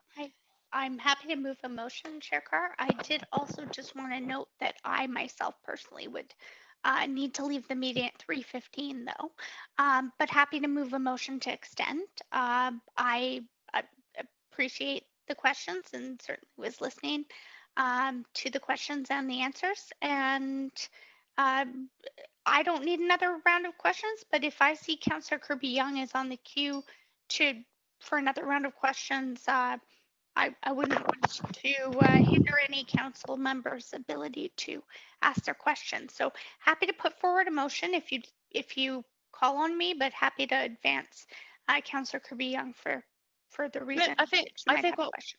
Thank you, Councillor DiGenova. We do need to extend the time because we otherwise will run out of time. Happy to extend then until finish the agenda. 3:15. Yeah. Well, to finish the agenda is fine. I just hope that it's all right with you, Chair Carr, that my schedule has me needing to leave this meeting by 3:15 at latest. So I won't be able to stay. Thank you. Okay. Yeah. Madam Chair, I'm on the queue for a point of procedure, and I just wanted to clarify that the motion to extend is to complete business item number 2 specifically, right? And not to carry on more with additional time on this item. So we have a motion on the floor by Councillor DiGenova to extend to complete the agenda. But we are in debate on that, and if you want to modify that to. I'd like to modify it to conclude, recognize this item as concluded and complete item 2 on the agenda. Okay, Council.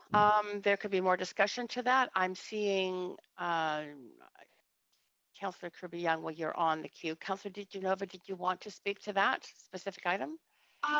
No, I feel that I really don't have a place to speak past 3:15. I know we need quorum, so I wanted to be upfront that I will have to leave by then, but happy to support a motion to extend, Chair Carr. Thank move you. that motion if you'd like. Yeah, I believe you moved it. It's been amended by Councillor Kirby Young. Councillor Bly is on the list to speak to this motion. Go ahead, Councillor Bly. Councillor Bly, you might be muted. Councillor Bly? Like, yes, I think what happens is we all get muted somehow automatically. Anyways, can you hear me now? I can. Great.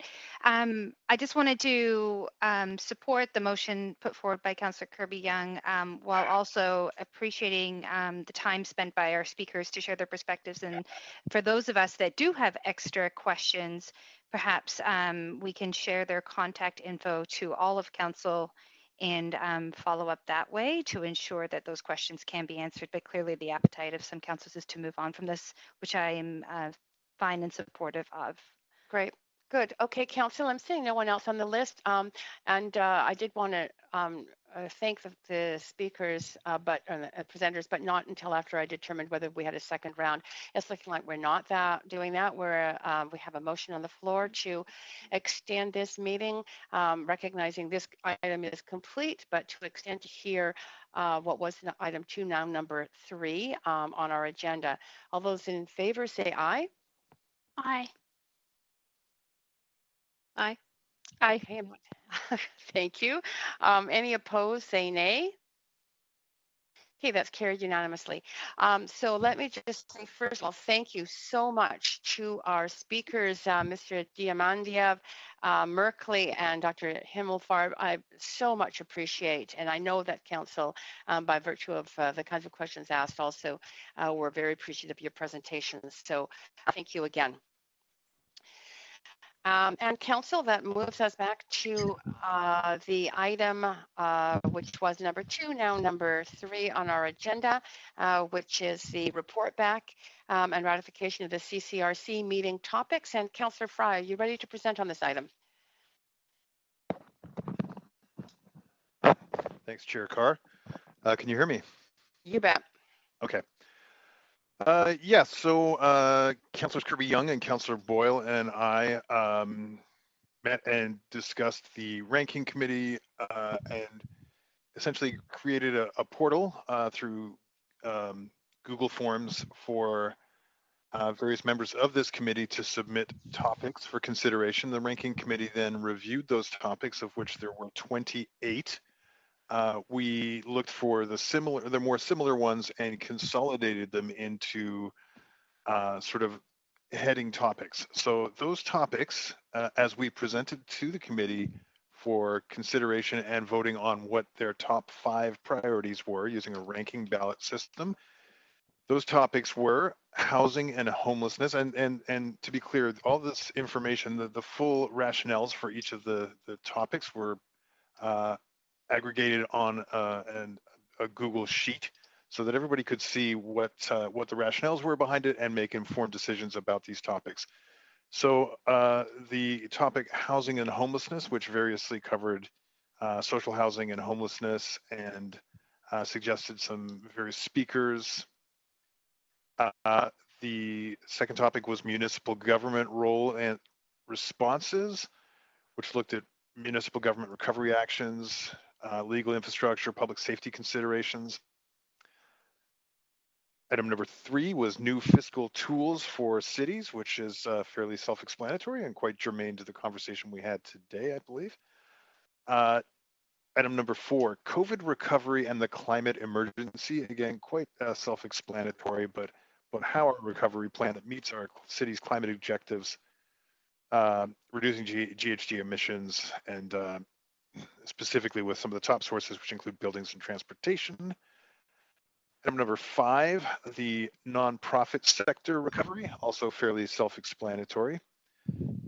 Item number 6, mental and social health of the city, talking about issues that are affecting our city at large, like racism and anxiety and domestic abuse.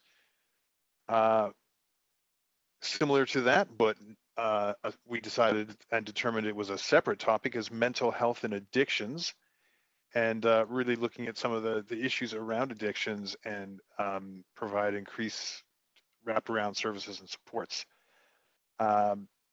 Next topic was public space, which looked at elements around public space and urban design, and including reallocation of public space for economic recovery. The next topic was service delivery transformation, and that was about adapting new practices in service delivery transformation as we move forward in the recovery process. Next item was transportation, and that was looking at cycling and walking infrastructure, including completing Vancouver cycling network, safe routes to school, cycling safety training for youth. Next item was green housing recovery, which looked at zero emission buildings, healthy, safe, affordable housing to meet our community resilience, social equity, and climate objectives. The next topic was economic recovery and complete communities, which variously covered economic recovery, and evolution, and what do complete economic communities look like. The next topic was access to nature, and I think also that's probably self-explanatory, very much highlighting the importance of our natural spaces and how we can find ways to connect Vancouverites to them. The next topic was food security, which variously covered food from a growing and equity and resilience standpoint, and really how we achieve increased citywide food security, especially for vulnerable people, and looking at potential of repurposing public lands for the growth of food. The next topic was tourism and hospitality, looking at the tourism and hospitality sector, fairly self-explanatory there. The next topic was festival and events. How can we, how do we adapt with our many wonderful festivals in the city of Vancouver that won't be able to proceed as usual, and how we can take our help our cultural sector adapt and survive and support the larger community through activated public spaces. Next was arts and culture, which was more generally about the sector itself and how it was being hard hit by the COVID-19. Oh, I am so sorry. I've got a little bit of technical difficulty here. And the last item was equity and intersectionality, applying an intersectional lens to COVID recovery, and how can we be a more equitable city. And so using a ranked ballot system, the top 5 selections of our committee, with each committee member having 5 votes on this. Gosh, I feel like there should be a drum roll. The number 1 top choice, as determined by the committee, was economic recovery and complete communities. The number 2 choice, economic recovery and complete communities was number 1 by a very wide margin. Number 2 was new fiscal tools for cities. And rounding out the top 5, all 3 of these were tied: housing and homelessness, municipal government roles and responsibilities, and COVID recovery and the climate emergency. So with that said, and I do invite my 2 companions from the ranking subcommittee if they wish to comment on this, but what we discussed is that we might connect the various people who we had grouped under these sort of subheadings to help sort of collaborate on how they would combine the elements of their individual submissions as topics where we've blended them together. With that, Okay. welcome comments or. Yes. First of all, did either Councillor Kirby-Young or Councillor Boyle, who worked with you, wish to have or add any comments to this presentation? Councillor Kirby-Young, I see you're on the queue. Go ahead.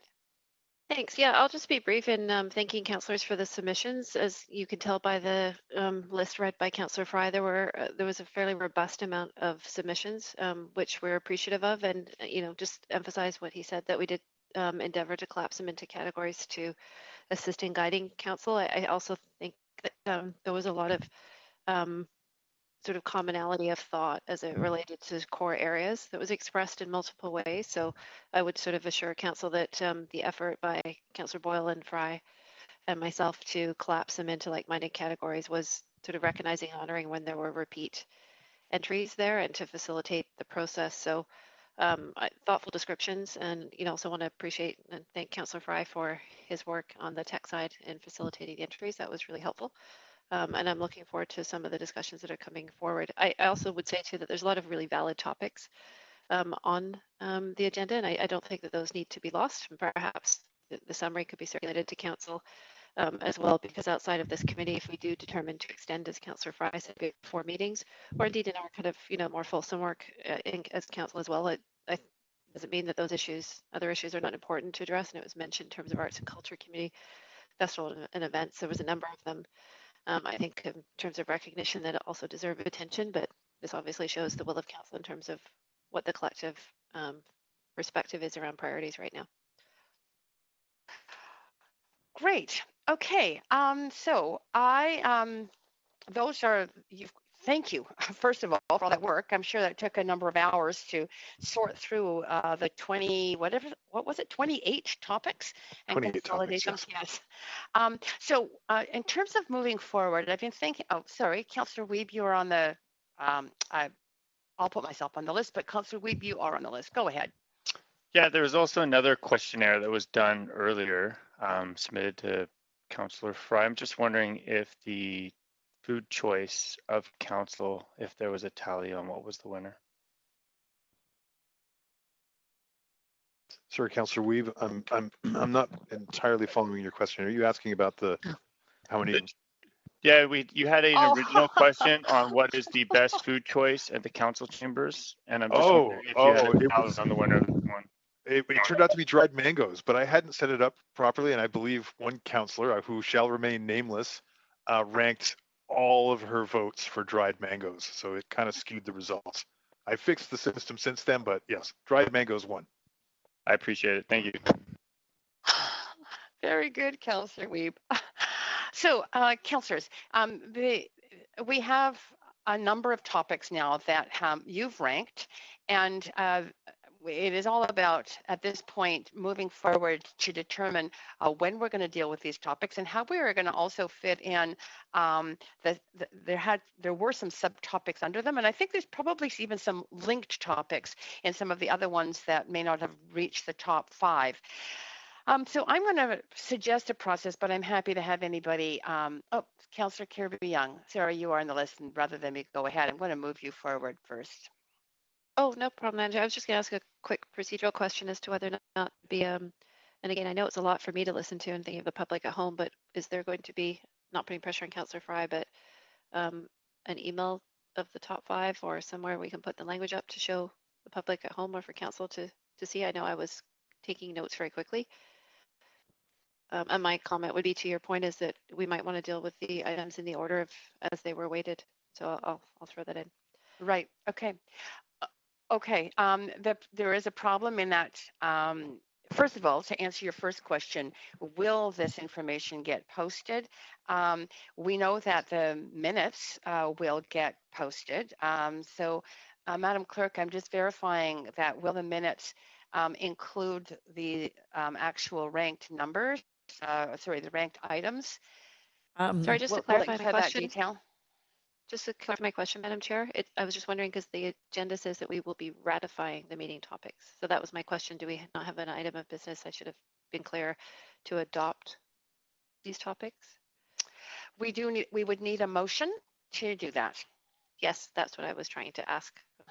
Sorry if that wasn't clear. So therefore, and that's why I was asking if we have a visual list of them that we can see and the public can see in order to take the motion to ratify them. Got it. So Councillor Fry, is it possible? Well, first of all, somebody would need to move forward with a motion. I think I said that at the beginning of this, but we would need one submitted through the due process. You'd have to email it in to the clerk for this meeting in order to have us able to vote on it, and then it would go up on the screen. So is someone from this committee prepared to do that?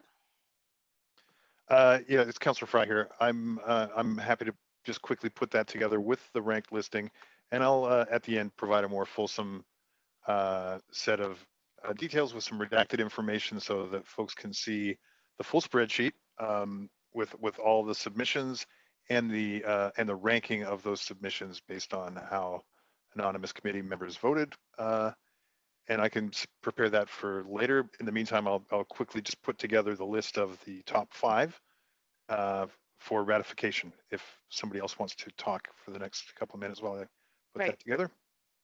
Okay, no problem. I'm going to move forward Councillor Boyle because you've added yourself to the list. Thank you, Councillor Boyle. Thank you, Chair Carr. And while Councillor Fry types that up to send in, I just thought I'd echo some of what I've heard. I appreciate the recommendations about process. I think it makes sense to start with the first topic that came in, economic recovery and complete communities. And I wonder if it makes sense to have, whether this is yourself, Chair Carr, and Councillor Dominato, or more people, some small and coordinated team that's coordinating the details of each of these agendas, that people can contribute suggestions, and as Councillor Fry spoke to, maybe folks who had recommended each of these topics can, Councillor Fry and Councillor Kirby-Young and I can send out an email outlining who might pull together speakers on each of these topics, though of course anyone could then recommend someone, but I do think to make things as coordinated as possible for our speakers, it might be helpful to have a bit of centralization in who then follows up with all of the details so that our speakers know when they're speaking, they have all the information, we're doing do an appropriate diligence in being well organized for them rather than too scattered. Yes, Councillor Boyle, I'm actually hearing process, potentially a process motion arising out of this. I would add to your suggestion that that it seems that there are, my Councillor Councillor Dominato and I are in charge of moving through working with staff, the agendas. But I would say that yourself, Councillor Fry, and Councillor Kirby-Young now have the more in-depth knowledge of these topics, which then will form the basis for the upcoming meetings. And potentially the group of myself, Councillor Dominato, and the 3 of you working on these could be a working group to actually outline the topics for the upcoming agendas. And if that would make sense to you and to the whole of this this council, because there's a fair amount of work and just logistics, as you noted. But that would be my suggestion, although it would take a motion to do that. To direct for this group to direct that to happen. And I also just want to, I'm also conscious of giving Councillor Fry enough time to get this motion in. That there would be a need to potentially look at dates. There are 5 topics that were ranked. We have 4 dates only between now and the end of July. If we want another date, we would have to bring forward a motion to request that at some point in time.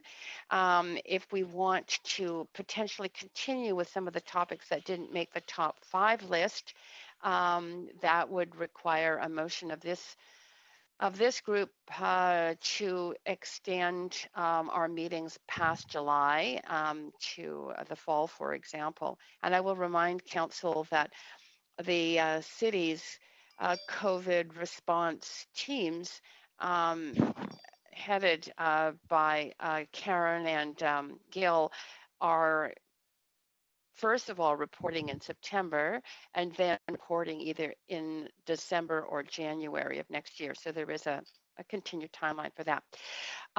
So back to the point though, if we do need a process, I think we do need a process.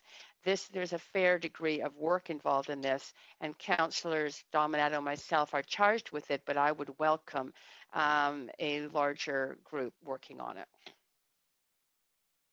Councillor Swanson, you're on the queue. Go ahead.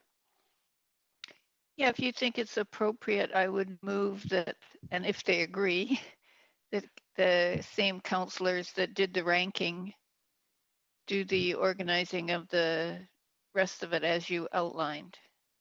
Okay, so they would work with Councillor Dominato and myself, who are charged in our terms of engagement with working with staff in between our meetings to work out the agendas. So that would be, yeah, okay.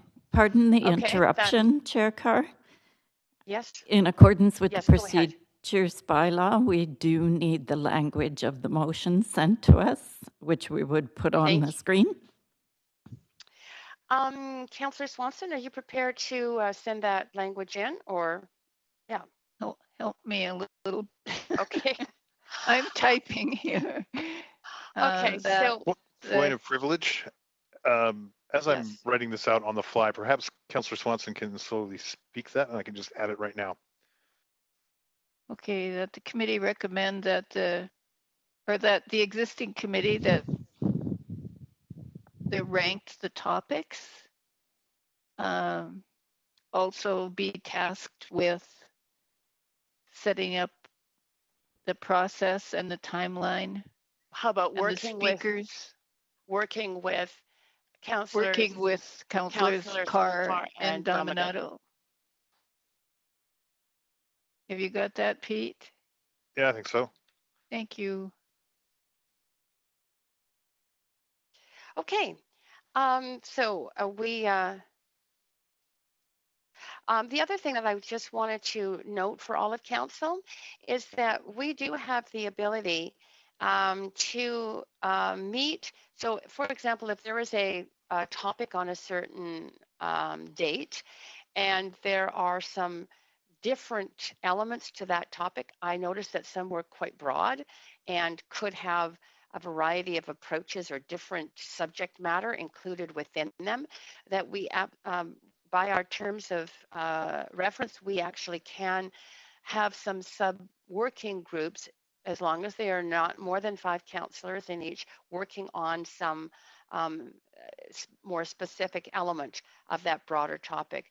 And obviously, of the 28 topics, I mean, there are people who have obviously taken a keen interest in forwarding those. So that is another possibility that we could certainly look at, and perhaps if this motion does pass, certainly that I would consider that working out how and even how the development of some of these subtopics could be facilitated, incorporating other individuals in that would be, I think, a logical way to go.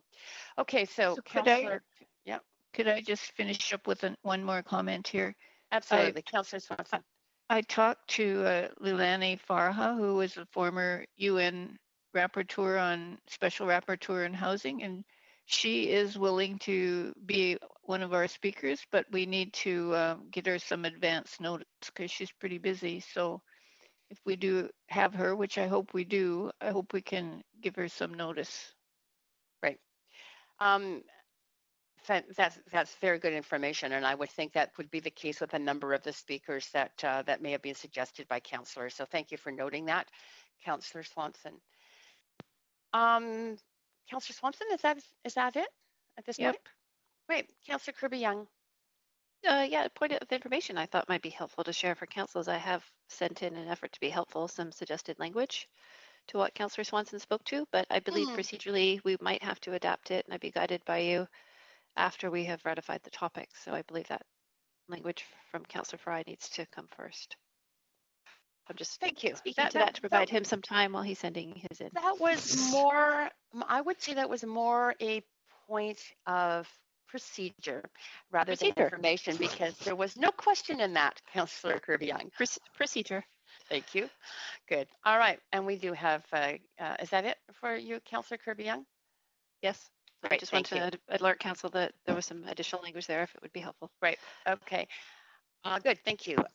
Moving forward, Councillor Fry. Yeah, thanks, Chair. I've submitted a motion that hopefully affects the language that we need to see here.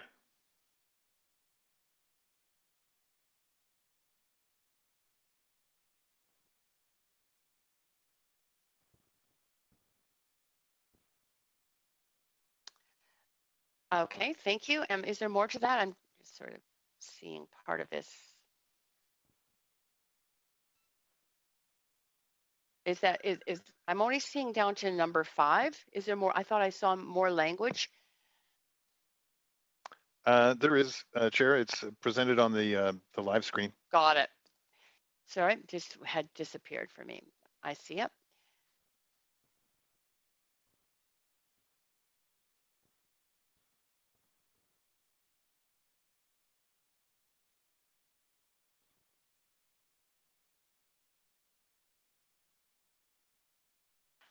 Great. Okay, Council, you have a motion in front of you. I'm going to move us to a main queue for discussion of this motion.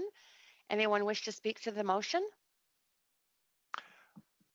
Chair, since I'm still sort of on, I just apologies for the last minuteness of this. Things didn't come together in quite the timely manner that we would have hoped. So it is a little sloppy in the language, but it's sort of the best we could pull together. I quite literally had to compile those votes while we were hearing the first speakers. So forgive any kind of loose grammar in this, but I hope it affects what we need to achieve. Councillor Fry, you did receive some late submissions. I must admit I had submitted mine, but I don't know what happened technologically. But nonetheless, you were working under some very tight timelines, and I appreciate your group very much for that. Okay, but we have speakers to this motion. Councillor Swanson, go ahead. I just submitted an amendment, which I actually sent by email, to add the word speakers in the yes. Further that part. That council be right. That's a group be tasked to develop a timeline, speakers, and process for the above topics. Great, thank you. Thank you, Councillor Swanson. I'm going to move us now to an amendment queue for that. And Council, is there anybody wishing to speak to that amendment? Oh, Madam Clerk, I wonder if we could have a vote. Move us to a vote on the word, adding the word speakers.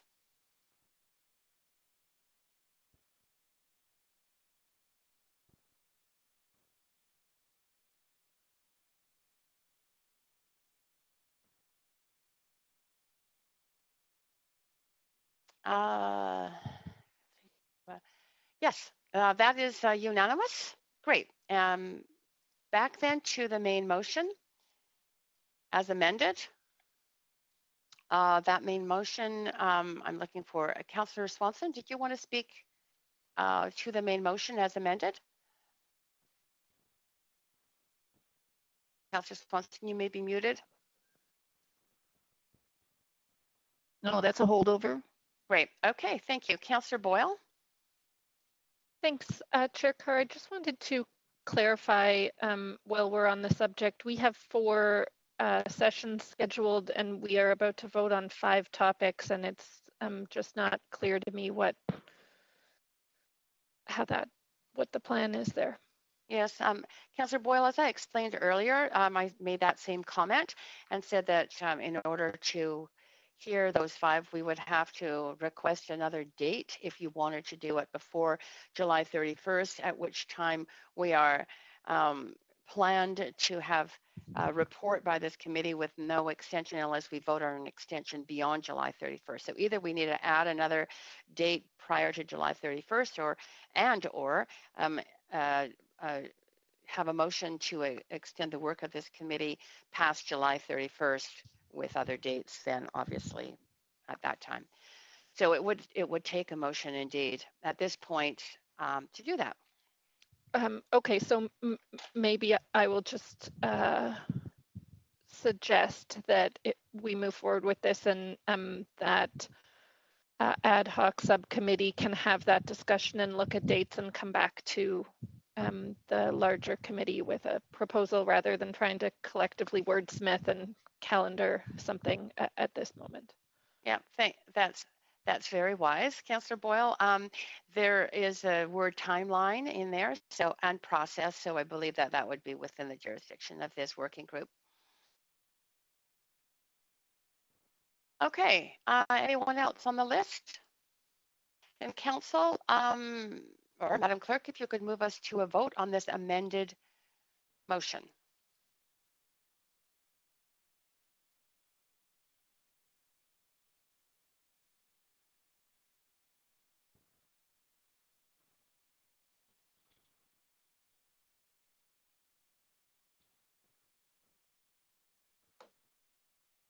And that is unanimous.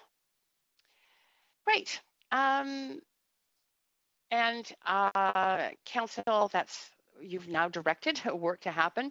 The city clerk did let me know that we could potentially have more than one topic at a meeting. That is another choice that would be open to us, at which point I would imagine we would want an extended timeline for that meeting, but we can vote to do that as well. So I feel to include that as one of the potential options that this working group can look at. So we are finished item 3, what has become item 3. So on our agenda, we also had an item 4, which is urgent business, and I'm wondering if there are any items of urgent business for the committee. No, but point of personal privilege, Chair Carr. Yes. We are coming to 3:30, and I'm afraid I have another meeting scheduled at that time, so I will have to depart the call. Okay. That's great. Well, unless there are any speakers to this, we are actually moving to the end, but thank you for letting me know that, Councillor Hardwick. That's great. No matters of urgent business. Then we are at the point of rising from the committee of the whole. I need a motion to rise from the committee of the whole. So moved. Fry. Thank you. Yep. Thank you, Councillor Fry. All those in favor say yay. Yay. Yay. Those opposed say nay. Yep. Motion carries unanimously. We need a motion to adopt the report of the committee of the whole. Councillor Wiebe. I need a seconder for this. Councillor Bly. Kirby Young. I think I heard Bly first. Was it Bly? Yes. I think so. You. Yes. Seconder. So all those in favor say yay. Yay. Yay. Those opposed say nay. The motion carries unanimously. We have one item of urgent business. It's a request from Councillor Dominato for a leave of absence for personal reasons for today's meeting. Would someone like to move this motion? So moved, Hardwick. Thank you, Councillor seconder. Bly. Thank you. All those in favor say yay. Yay. Those opposed say nay. That's good. The motion carries unanimously. Moving Chair right Carr, along, we Chair need a Carr. motion to adjourn. Pardon me? Hardwick, motion to adjourn. We have, don't we have the mayor? Don't we have the mayor's out of the way? Chair Carr, it's yes? the clerk here. We did have one other item of urgent business. The mayor had put forward that he needed his LOA as well because he was on civic business. It's not in my script, but that's fine. We thank you very much for bringing that up. I do need a motion for Motion by Wiebe. for a leave of absence for the mayor for urgent business, I think it was, for today's meeting. Thank you from Councillor Wiebe, seconder. Fry. Thank you. All those in favor say yay. Yay. Nay. Sorry. Those opposed say nay. That motion also carries unanimously. And now, may I have a motion to adjourn? Hardwick, motion to adjourn, please. Thank you. Seconder. Kirby Young. Thank you. All those in favor say yay. Yay. Yay. Any opposed say nay. The motion carries unanimously. Congratulations, councillors. That was a great and productive meeting. The meeting is adjourned. Thank you. Thanks, everybody. Thanks, Bye. everyone. Yep. Thank you.